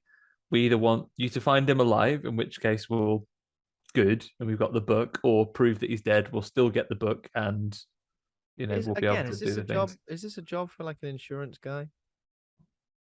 Maybe it's just this freelance thing. Maybe he does all kinds of. They're like, can you find this missing person? Like that is, not a job for the police. This is a job. The police will say, "Have you tried speaking to John Trent?" Yeah, that's how well known. He's renowned. Is so much they'd ask him to do it. So they decide to stay in the hotel. And they book in, bit presumptuous, and he books one room. He goes, have you got a single room, this hotel that's otherwise empty? Yeah, I'm afraid only one left, you'll have to share. And Starsy sees like some disturbing images. There's like a painting on the wall that's turning around and looking at her. Yeah. So like every time she looks back at it, it like kind of changes. There's like, looking and kind of resembles her a bit, would you say? Yeah. And she explains this to John in the room. So, it's different, and we've got to guess that. Fair play, you've made a good point, but look, if you look out the window, this is meant to be a church, and actually, it's just a old warehouse. Because you obviously haven't read the books very well, John, you prick. Because actually, it's an east view, and she opens the window on the other side of the room. What a hotel room! 2 different views out of 2 different two different compass directions. Who cares about sharing when that's the view? Yeah. Look at here. The big church is there. So it's all kind of being proven to be, to be, as they say, Hobbs End is a place that they have gone to. They call along. They kind of go out and try and do some investigating in the church at this point. Yeah, and that's when they stumble across a mob who have approached the church. The mob come out, calling for Sutter Kane to come out, and he does a big extravagant entrance where he opens. It's the little boy, little Johnny boy is at the door. That's what Vigo Scourgeocarpathia, who is a member of the mob, says. Is it Johnny boy? Classic mob as well. If you're going to be a mob, they've all got shotguns, which is good. They do have. And later on, they have torches, and I don't know if I imagine this, but are there pitchforks? probably. There are definitely torches though. A classic Um, mob. so Johnny Boy disappears, and then renowned author Neil Gaiman is there in the doorway with his Live. with his bouncy hair, and you know what he does? He releases the hounds. He releases infinite Dobermans on the. Releases the Resident Evil Cerberus dogs. Pretty scary, and considering that the mob have got shotguns. Oh, completely ineffective. They don't even Completely try them. ineffective They're like, again. I ain't shooting a dog. Shooting a guy, I would have been fine. But I would have been fine with blasting that guy away, but shooting a dog was trying to kill me and rip my jugular out. I am not gonna do it. Fair enough. that is where I draw the line. So they don't even try to scare the dogs with the guns. They all just get overcome by dogs and eaten or chased away. Eaten, chased away, kind of like their sleeves ripped, Oh yeah, the trouser cuffs. all that embarrassing stuff. You can't get away. Yeah, so it's all going awry. They still can't agree what's happening. I think at this point, Starlsy basically says, "Look, um, this was meant to be a con. We were going to we were using you to try and use this as a publicity stunt for you to say, oh, he really is disappeared, and we found this weird town. But ever since we arrived, none of this is what it's meant to have been. I don't believe you. There was not meant to be anyone. There's not meant to be anyone here, let alone these. And these are the people. These are the people from the stories, right? This is meant to be the people from the stories. Yeah. So they have a bit of a falling out, and they go out. John has a quick chat on the front desk with the old lady, and she's blatantly kicking her husband under the desk. He's handcuffed to her leg. Yeah, which seems weird, doesn't it? Like, oh, I don't know, maybe tie him up, put him in the cupboard, but no, handcuff him. Is he naked as well? Yeah, handcuff the naked old man to your leg. Yeah, and he has then another look at continue going about your business as receptionist in a. and he's like, shut up, down there. Nothing. There's a guy going, no. Oh, I'm naked under the desk. What's that? No, I have no idea. yeah, nothing. And while this is happening, I think Linda goes to the church, doesn't she, to confront. Well, she goes out, and then maybe this is I need to look into the cut scenes or anything. It feels like there's a cut here because she goes out, and loads of those kids are there. And they've got horrible spiky teeth, and they go, "Oh, you're our mummy, and today is mommy's day." In the cut of the film we get, we're only led to assume she goes, "All right then," and then just walks off. Yeah, it's a bit weird because there's a lot of stuff that sometimes happens where you're like, this is quite scary. Like, so why isn't she terrified? Or is she in a dream and she knows it's a dream? That's why she's not terrified. Or is she kind of in on it because she doesn't seem to be reacting in a way what you would when there are a load of kids turn up and they've all also got faces like boiled ham. Yeah, they've got the ham face, and it looks like their lips have been chewed off. Yeah. They're like horrible little wrongans. But that's fine because she nips to the church, and in there, it's old Neil, old Sutter Kane himself. He's in a big sweaty room on his typewriter. A big sweaty room on his typewriter while a door nearby throbs. A door like all smeared in gunk and marmite. A big gunky door. Almost like he's living, breathing, and he's almost like trying to keep it at bay or maybe trying to release it. It's very, again, very Lovecraftian. Yeah, it's a very Lovecraftian, but also I was getting like Lovecraftian / obviously John Carpenter, but also like Clive Barker vibes as well. Yeah, those vibes combined to give us this church. And he goes, "I'll tell you what, you can edit this book from the inside because you're actually in this story now. As you can see, I control all this stuff here." First he had me as like, this is a great book. I thought it was making this stuff up, but it was being actually everything I write was coming to me from beyond this door. It's going to be a new Bible. Oh no. Basically, right? Do you know what's always needed a sequel? I thought Bible. Right? Bible. Everyone loves Bible and they like the original Bible. Forget the Testaments. I'm gonna write Bible 2 with the two like backwards. No. Yeah. Bibles, and there's the S is a dollar sign. But the he's like, I'm gonna this is basically going to be the new Bible that these ghoulies from beyond this door tell me all about.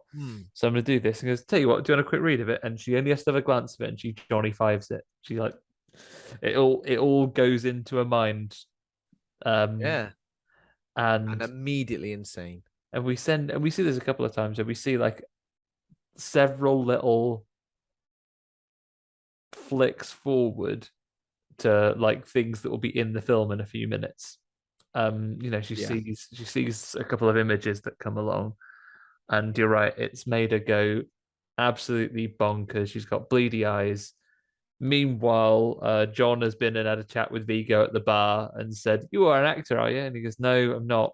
Like this is a this And he you looks like need." he's been beaten up, doesn't he, old Vigo? Yeah, he's been battered by the dogs, I guess. And No, says, no, no, he doesn't. He says his daughter did it. He says like his daughter. I can't remember exactly what happened, but I think he says his daughter did it. She was lovely, and then suddenly she just went, "I've had a guts full of "Oh, you." that's right." And he says, "Oh, you need to get out of this town before it happens to you as well, because the things And here." I'll be like, "My daughter ain't here, so I'm fine." Yeah. Plus, I reckon I could take her, even if she was mad. Yeah, yeah, exactly. But, And then he Um, he puts a shotgun in his mouth. oh, that's And later. He just says, oh "Oh," yeah, yeah, of he course, just yeah, says, yeah, "You yeah. need to leave right now." He pops back. Stalsey comes back to the hotel, and it feels like her sanity is flashing red. It's about to run out, and she comes in. "Oh, I'm losing myself like the end of Karma Police." Uh, and she's kind of like mooning about in the hotel room, just like flopping about the place, going, "Oh, I'm at the very edge of going mad, I just need a mad." little something to tip me right over, and then I'll be mad. Yeah, so mad that I turn into like a monster, like the thing. Um, God, you have to.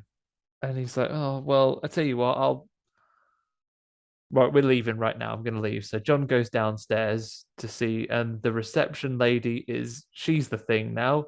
She's down in the basement with a big horrible neck, trying to saw her husband off, and he's a big worm. what, what a sentence.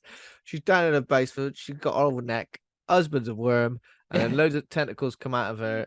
She's Pink. got a big long neck, like a thing giraffe, and she's got tentacle tum. I mean, what would you say? You just go, "Ooh, this is weird. I'm gonna leave." You wouldn't want to walk in on that. And I think that's what John Sorry. does. But he walks downstairs and he sees that she's where her husband is now, and the painting's changed as well. It's not a painting of a weird looking couple anymore. Now it's like Cthulhu Groots on by the riverside. Now it's like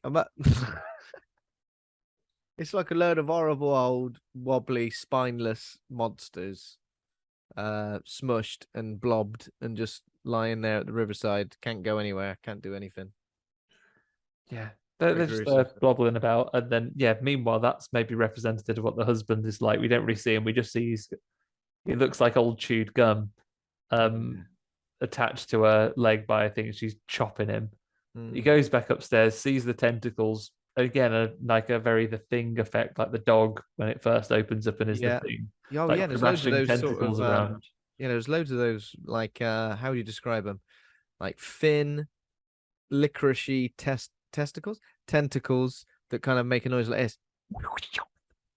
Yeah, whippy, like Yeah. licorice whips going around. I mean, Oh, and that was it. When Stalsey first went mad, she leaned in and gave Neil Gaiman a kiss, and he's got a big like Quarto from Total Recall on his yeah, back. he had a big horrible mate. He had a big old Voldemort head. What was the Yeah, Voldemort head called? just Voldemort, isn't it, Yeah, that's right. On the back of what's his name's matey? painting. God, that's Um, a Harry Potter reference. That is no, not like me. It's not my style another either. another best-selling book Yeah, series by a by someone who maybe is bad. by a problematic person who probably thinks that they're writing the Bible too, as well. The Deep blooming down. Bible, right? Oh, yeah, thinks that maybe she's getting it from a pulsating door. to hell. Who Yeah, knows? probably in her Um, basement. Well, um, hopefully, probably. so yeah, when she's there, and yeah, Neil Gaiman has like a scabby little. It's like Brahms the Boy too, in the back of there, on the back Yeah, of his head. yeah. And I yeah, mean, like, he goes back upstairs. Stylesy is a tentacle thing now. She opens the door and just kind of biffs him down the stairs. yeah. So he goes. So John has decided that enough is enough, and he's gonna leave town. I've had But a I think guts full, is what he this says. this is where it all goes insane, right? Because then he tries to, and he's getting Pac-Maned around. Um, Stylesy gets back in the car and starts acting really strange. He says, "Oh, he wants me to give you a kiss now." Yeah, so there's like the mob is outside as well now, but and all of them are quite they're all some of them are disfigured, some not so much. The slowest mob ever. You'll always get away from them. They're They're slower than doing like the zombies at Night of the Living Dead. they're doing They're a ring fast. around the roses round Stylesy. Yeah, that's right. And then one of them like with an axe like notices John Trent, but kind of just runs past him, screaming, Or you. "Oh, you!" Uh, and then a classic. She tries to eat the keys as well. She does. He gets in the car, she's trying to start it. She Oh, gobbles up the keys, do you know and how then much these cost to get cut?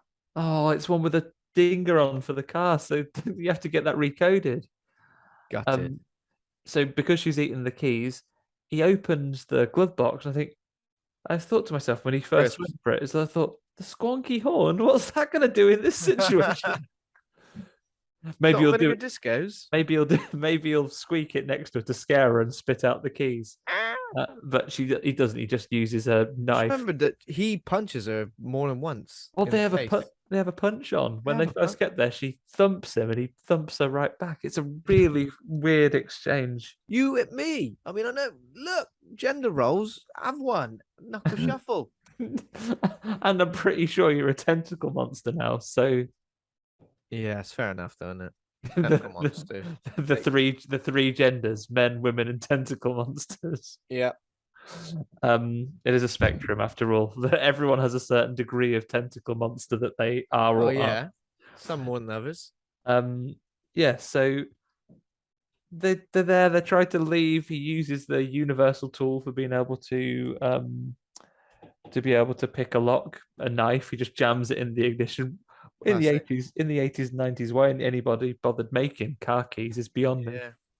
Just stick a knife in there. When does Vigo commit suicide then? I think it's a He roundabout. goes now, so like all of the thing, like now we just get some surreal moments. He goes into the bar, sees Vigo. He goes, actually, everyone's mad now. I am checking out of this. See ya. And he goes, "No, don't." And he goes, He goes, I "Well, shall. I shall. That's how I've been written," or something like I've got to, or something like that. I don't know. Yeah. Kind of going into this whole thing about free will and who is really controlling everything. They Yeah. try to leave, and he keeps a predator sound effect comes on, like the predator vision of boom, boom happens, and then he keeps reappearing in the town again. Eventually, he sees Julia gets out of the car at some point and becomes a backwards walking exorcist with like a Yeah. really veiny neck. Horrible veiny neck. Yeah. I mean, who knows what Sutter Kane's trying to achieve by doing this? I think Then she it's gets out of the forcing. car and becomes an exorcist person. And Yeah. John Trent shits his pants. He's writing this in his book. First, he goes, "Oh, he wants me to give you a kiss," and then it's like, "Aha! Actually, he wants me to be a monster and try and get you." Yeah. So eventually, he teleports back to the town again. He's quite happy to run over the other mob people, but then when he sees Styles, he swerves, crashes the car, and he has to dash off to the This is weird, church. isn't it? Because I thought he was just going to put his foot down and smush her. But he sees her and he does a weird sort of like, it's a weird swerve where he's kind of like, bloody hell, I suppose I will crash then. It's just really weird. It's not like he's shocked by it. He just kind of goes, crash. And then he's KO'd. And when he wakes up, he's in the church with Linda. And this is basically where Sutter Kane gets to do a big like monologue. As John wakes back up in the church, he goes into the confessional. The Sutter Kane appears with him, and then before you know it, they're in these kind of. There's a real surrealism and like a dreamlike quality to this one because you do just appear in these different places, and he appears in his writing room now. And he encouraged him to, basically says, "You are like one of my other characters. I've written you. I control what's going to happen. Um, if you don't believe me, read it. Read the book." And he goes, "I don't want to really." I ain't got Um, time. yeah, like, "Oh, is it on audio?" And he goes, "Oh, yeah, I reckon your books are shit, mate. Your books suck." Yeah. And he goes, "Well, you are going to deliver this manuscript to the world, and I'm God now, by the way. Yeah, that's And pretty much what he says, isn't it? you're This is going to going to be take the new Bible, and I am God. you'll take the Okay. message out to everyone." Um, and yeah, that's kind of what it is. He argues that he knows what reality is, and he says, "No, no, I control reality here." And then we get some really good imagery where this is a great moment for me. I was watching this. This is where the film really kind of clicks into place and it becomes something far. It's been interesting enough as we go, but becomes a whole new level of interesting at this point where he goes, "Oh, I've held them back all I can." He steps back and he kind of tears himself, Yeah. disappears, and then he leaves like a hole in this pulsating door, which from the other side is pages of the book with text on it. And then he goes and stands at the edge of this precipice, and then it feels like Stalsey is reading from the book. Yeah, but she's basically describing exactly what John Trent's doing, which is like staring into the abyss, and the abyss stares back, and they're terrible monsters. So the monsters are referred to as the old ones, who essentially will reclaim the earth, and I guess that's like a H.P. Lovecraft sort of thing as well, isn't it? These creatures, these unnameable, indescribable creatures who will claim the earth, and you can describe them because we do see them in a second. Yeah, they've got double pupils, they've got like spooky eyes, they have big horrid teeth. They're quite grey. Yeah, yeah. Bit They look a, grey, bit they look a blobby. bit They seem like all different shapes and sizes as well. they look a bit wet.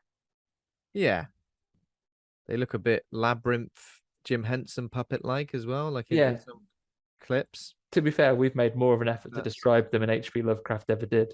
oh yeah, but if even if you just Google it, there's a pretty good couple of shots of what they potentially look like. Obviously, a lot of time and effort has gone into the practical effects. I Which is like these; they're good. it's kind of a shame we don't see a little bit more, but it's a lot of close ups, a lot of yeah, I guess that leads into the fact that they're indescribable because with the descriptions of them we just gave, you would struggle to be able to draw them, right? You can't get yeah. a good full picture of what they might look like. But he's running down this corridor. Stalsey couldn't come with him. She goes, "Oh, I can't come. I've read to the end of the book." Yeah. He's been given this manuscript. I did wonder as Sutter Kane he finished typing the last page, put it on top of the thing, and then closed the pile. He's like, "Oh, that's my book finished." I thought to myself, "Have you been writing it backwards? Surely that last thing you wrote was the end." Yeah. And you should turn the box over. Come on. Um, but he's almost seized by these monsters, but he falls over to wake up screaming in the road. And little Hayden Christensen comes and gives him a newspaper. Yeah, so it's a weird sort of cut, isn't it? Where it kind of is suddenly daytime. He's out of the house. He's just in the road, and he sort of says to little Hayden Christensen, "Do you know a place called Hobbs End?" And Hayden Christensen says no, and then goes off, kills some younglings. He goes, "Sand people? No, Hobbs End. Oh, okay. Don't mention those because I hate them." Yeah. Um. And yeah, so he's apparently back in reality, and then he goes back to New York. No. First of all, he destroys the manuscript for the book So yeah, he in goes to a hotel. hotel nearby, and then someone has delivered the manuscript to the book to his room. He Yeah. goes, "Well, sucks to be you, Sister Kane, because I'm going to burn this." And he does. He Burn the shit out of this burns book. it in the sink. Thankfully, he's got loads of cigarettes to use to Yeah, fuel I it. was like, that's a bit dangerous. Come on, where's the fire? Where's the fire alarm? Not in those days. Smoke wherever you No, wanted. not in Um, those days.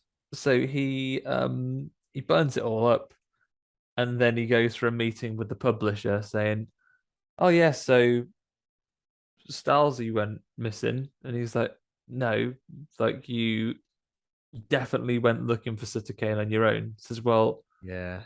you're never getting that manuscript though because I burned it. And he's like, no, you bought me the manuscript about Yeah, 7 weeks spring ago. or something. Yeah, we've already published it. Here's a copy of it. And doesn't Trent say something like, "We need to recall it"? Oh yeah, because not hundreds or thousands of people Thousands have of read it. copies have already gone. And he has that moment on the bus as well. So when he gets back to New York, he rides on the bus. It's your background here, where he sees Sutter Kane. He's like, oh, I want you to know that P.S. As I mentioned earlier, I'm God now. Um, I control everything. So do you know, for example, did you know my favorite color is blue? And then he wakes up and everything's and he's like, I much prefer red. I prefer red is much better. He was the different versions of the original Pokemon game. He was like, Yeah. he was like, What? right, you know what, Bloody Blastoise, mate. It's like, I wanted the Charizard version. How could you? Also, But also, he's told that there's a film adaptation in post production because doesn't he say something like, what about for the people who don't read? it's like, Don't you worry, there's a film in production yeah, already. Um, it's covering all the mediums. It's going to be filmed. There's going to be a. He's like, yeah, this has basically been. It's a done deal. You delivered it, and it is out. Um, and he kind of tips him over the edge, and then we see. yeah, I'm assuming this is a flash forward because Sam Neill's looking quite disheveled, sweaty, dirty, in the same sort of way as the agent earlier, the Axeman.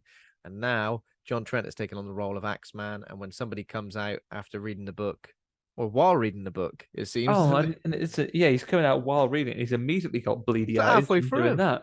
And he's like, "Oh, do you read Sutter Kane?" And he's like, yeah, I do actually." And he's like, oh, "In Oh, that great. case, you'll understand exactly why this is happening." He acts as the kid. No, I assume that's what landed him in the That's what lands hospital. in the uh asylum, I guess, Yep. isn't it? Yeah. And then we catch up to where we're at the beginning, where he's like, "Whew." And Nice that's little my story, how I ended up in this madhouse. So actually, this is going to continue to get worse. It's going to take weeks or months, but it's going to be insane out there.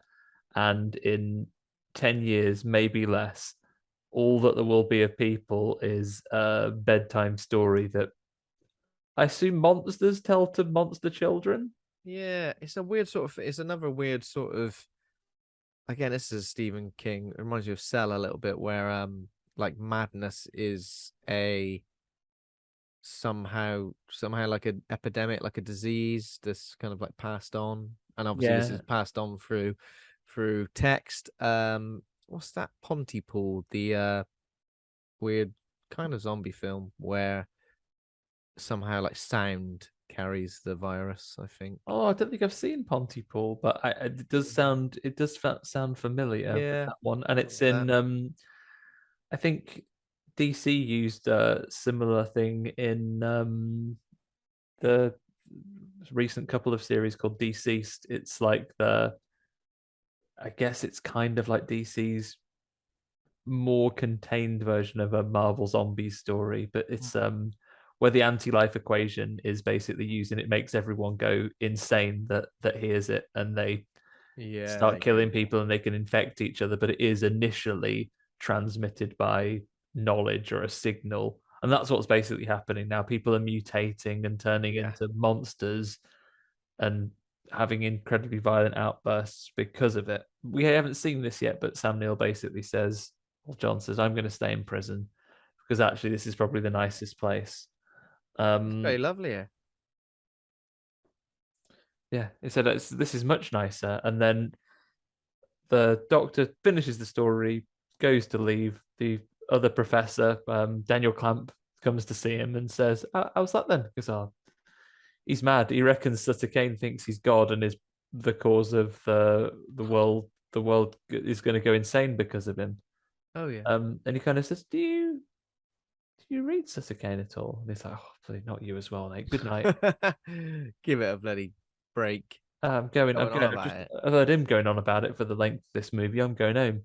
Um, and then I guess we just see a flat like John hears crashes and bangs at the night, and then maybe it with is the space of shadows one and night, stuff. yeah, or is it just a flash forward in time again? Because he then gets up and the door is clawed open, and Yeah. he wanders out into a largely abandoned, ruined world with someone on the radio saying, "Hey, careful, because It's a people shit. are people are mutating, people are doing these terrible things." They seem to be driven by like a pandemic of insanity. Hmm. But he's out in the world, so John thinks to myself, "I'll go to the pictures," and you'll never guess. The posters have got him on them. Um, and you'll never guess you'll never guess what's on at the cinema that's still operating. It's still operating. Who's operating it? Someone. People are going to want to watch this. So, Yeah. and it Um, is it's In the Mouth of Madness that's the on, and Mouth it of is Madness, the movie. It's the movie within a movie. and it's the film that we've just watched. Yeah, it's shot exactly the same way, the same sort of shots and literally everything, isn't it? And he's at the cinema, he's having a whale of a time. He finds it very funny. Finds it absolutely hilarious. I don't think I've ever looked that happy while watching a movie, apart from maybe Hotel Transylvania 2. I laughed a lot at when I saw. I mean, it's a long time ago. I remember laughing quite a bit when we saw like something like South Park at the cinema for the first time. I was at a key age for that. I remember laughing very hard, Yeah. but maybe not quite as much as John does here. No. And I wonder how that film ends, because will it end with him going to the cinema and eventually watching Yeah. himself, More people just keep walking in, and it's him again in just exactly more the and same more spot. screens back that's watching it from And it'll just be a never-ending post-credit scene. post-credit scene until there's infinite amounts of John Trent. So yeah, he breaks down laughing because I think he finally realized I was a character in the book all along. I'm a nutcase. And then it ends, of course, with the fantastic main Rock theme music, yeah.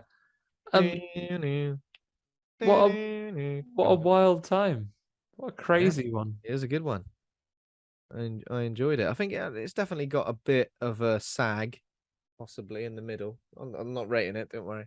But I think for the most part, it is a solid John Carpenter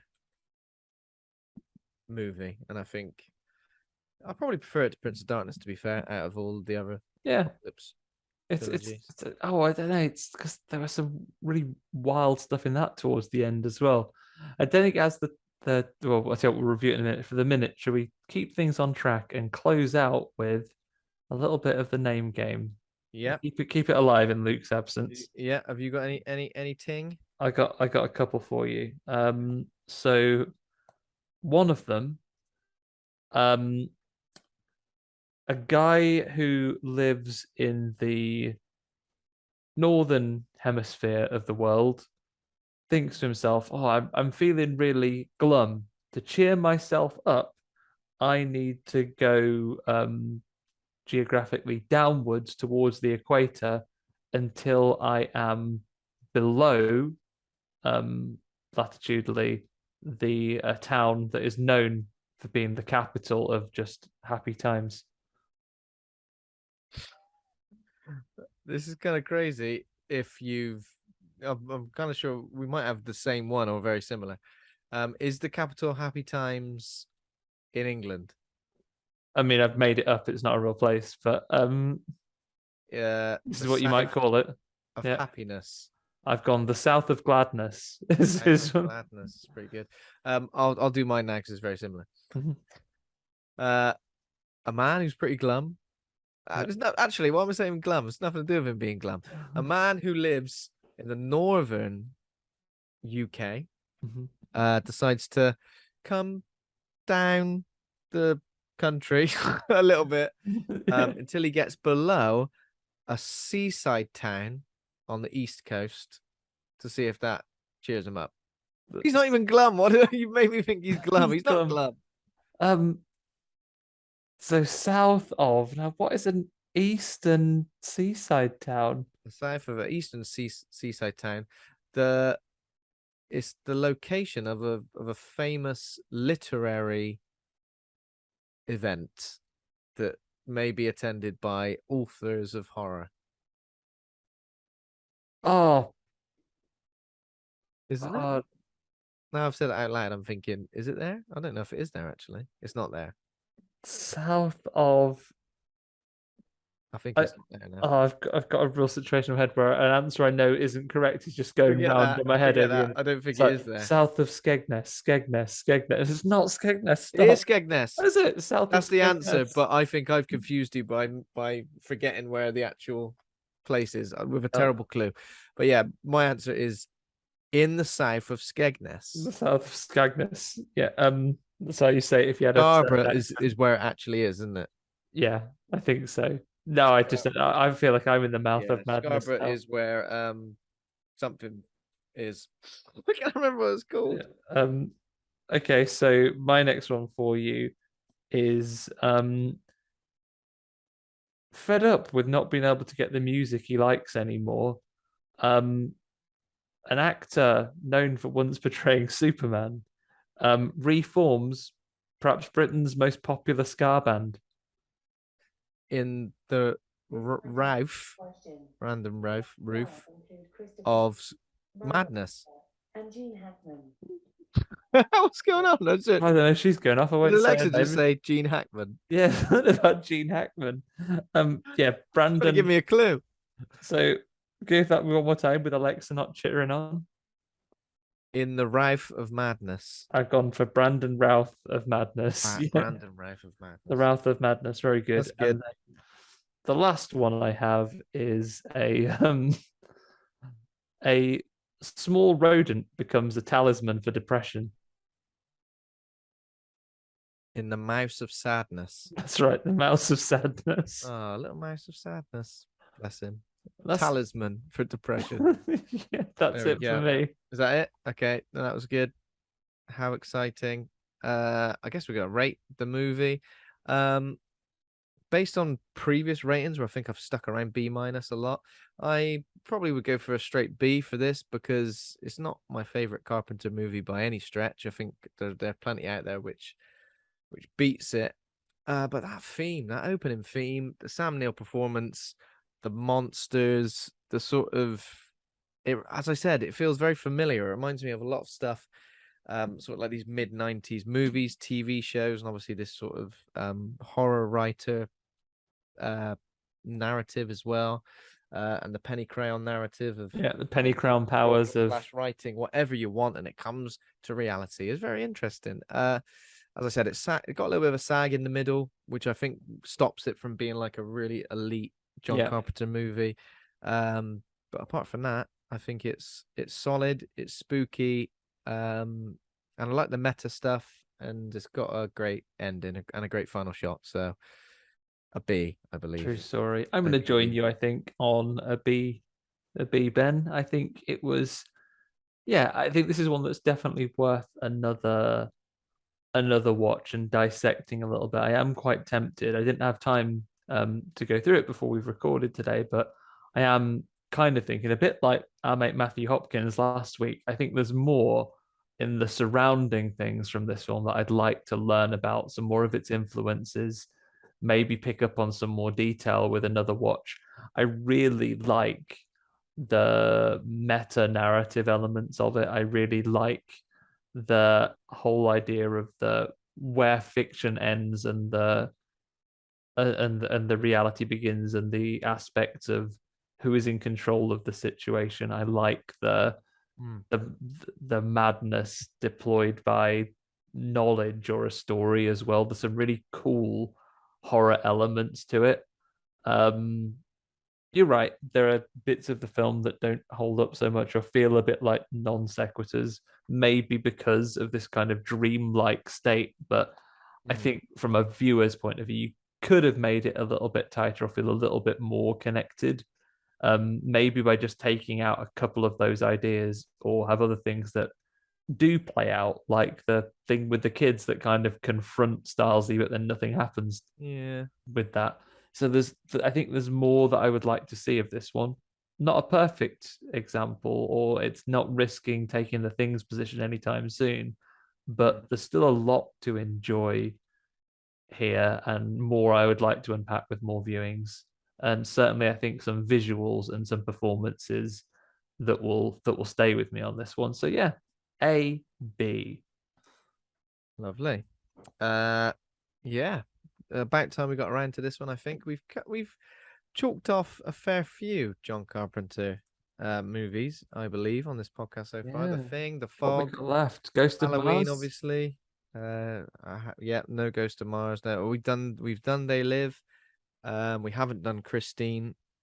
So yeah, in terms of horror, we've done Prince of Darkness. So I think 1, 2, 3, 4, 5, 6. 6. That's quite a lot for a single director for us to have covered. 6. Probably definitely one of our most covered ones on the show. Let me just have a quick look to see if there's any other. Well, you've got Village of the Damned, which was about this sort of era as well, mid-90s, wasn't it?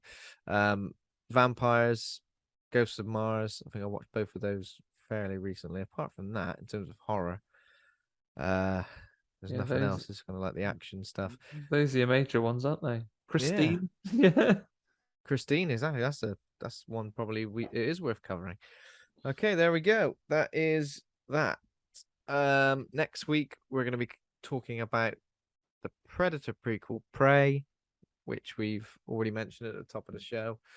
Looking forward to that. Oh, I can't wait. Can't wait till next week. Can't wait to see how that pans out. That very exciting. So, thanks for listening. If you enjoyed the show, become a patron over at patreon.com/horror hangout. Thanks to our patrons, including brand new patron Nick Spill. Thank you very much. Thanks, Nick, for joining the fun. This is always fun. And thanks to all of our other patrons, including John Crinham, patron against his will, Stephen Christopher, Laura Kendrick, Toby Miller, Ollie Child, Leslie Carlo, Julia Bilgren, John O'Down, and Pazuzu. So, thanks to Taj Easton for our theme music. Thanks to Acast for hosting the show. Please consider giving us a rating or review. Head over to the Facebook group Horror Hangout Board of Advisors for more. Come and interact with us over there. There. Well, we're also on Twitter, horror_hangout_. And we're also on Instagram, Horror Hangout Podcast. Yes, got a really tight little username for that one. Very good. Oh, that's what I wanted for the Twitter, but alas, not available. Devastating. We'll bully those other people off those names eventually, Ben. We'll get them. We'll get them. And finally, thanks to Andy Conduit Turner for being a right horror dude. Thanks, Ben. Truly, finally, though. Thanks to you for being a right horror dude. And Luke, who's out being a right horror dude in real life. Telling them stories, isn't he? Luke, you're never far from our hearts. And you never will be. Yeah, maybe. Oh no! What if we're characters of Luke all along? Oh, he God. He is there writing about that, saying, "Oh, Andy and Ben were a bit tired this week, but they got through it anyway." Why is he written me as such a twat? For God's sake! Maybe you just don't get the character of Ben. I think he's a very complex character. Luke, can you write "has hair"? Just 2 words. I don't mind. Has hair. Ben, bearded, has hair. Doesn't have to be thick and luxurious. Just anything, please. That's good enough. Thank you. Give me if you're doing things like if you give me like a robot hand or something like that, that'd be all right. Oh, disgusting. Didn't say replace my regular hand. I just want a robot hand. Yeah, one that's got a really fast action. Sorry. Okay. See you later, everyone. Hey, bye, everybody. Bye for now. See you next week for Prey. Bye.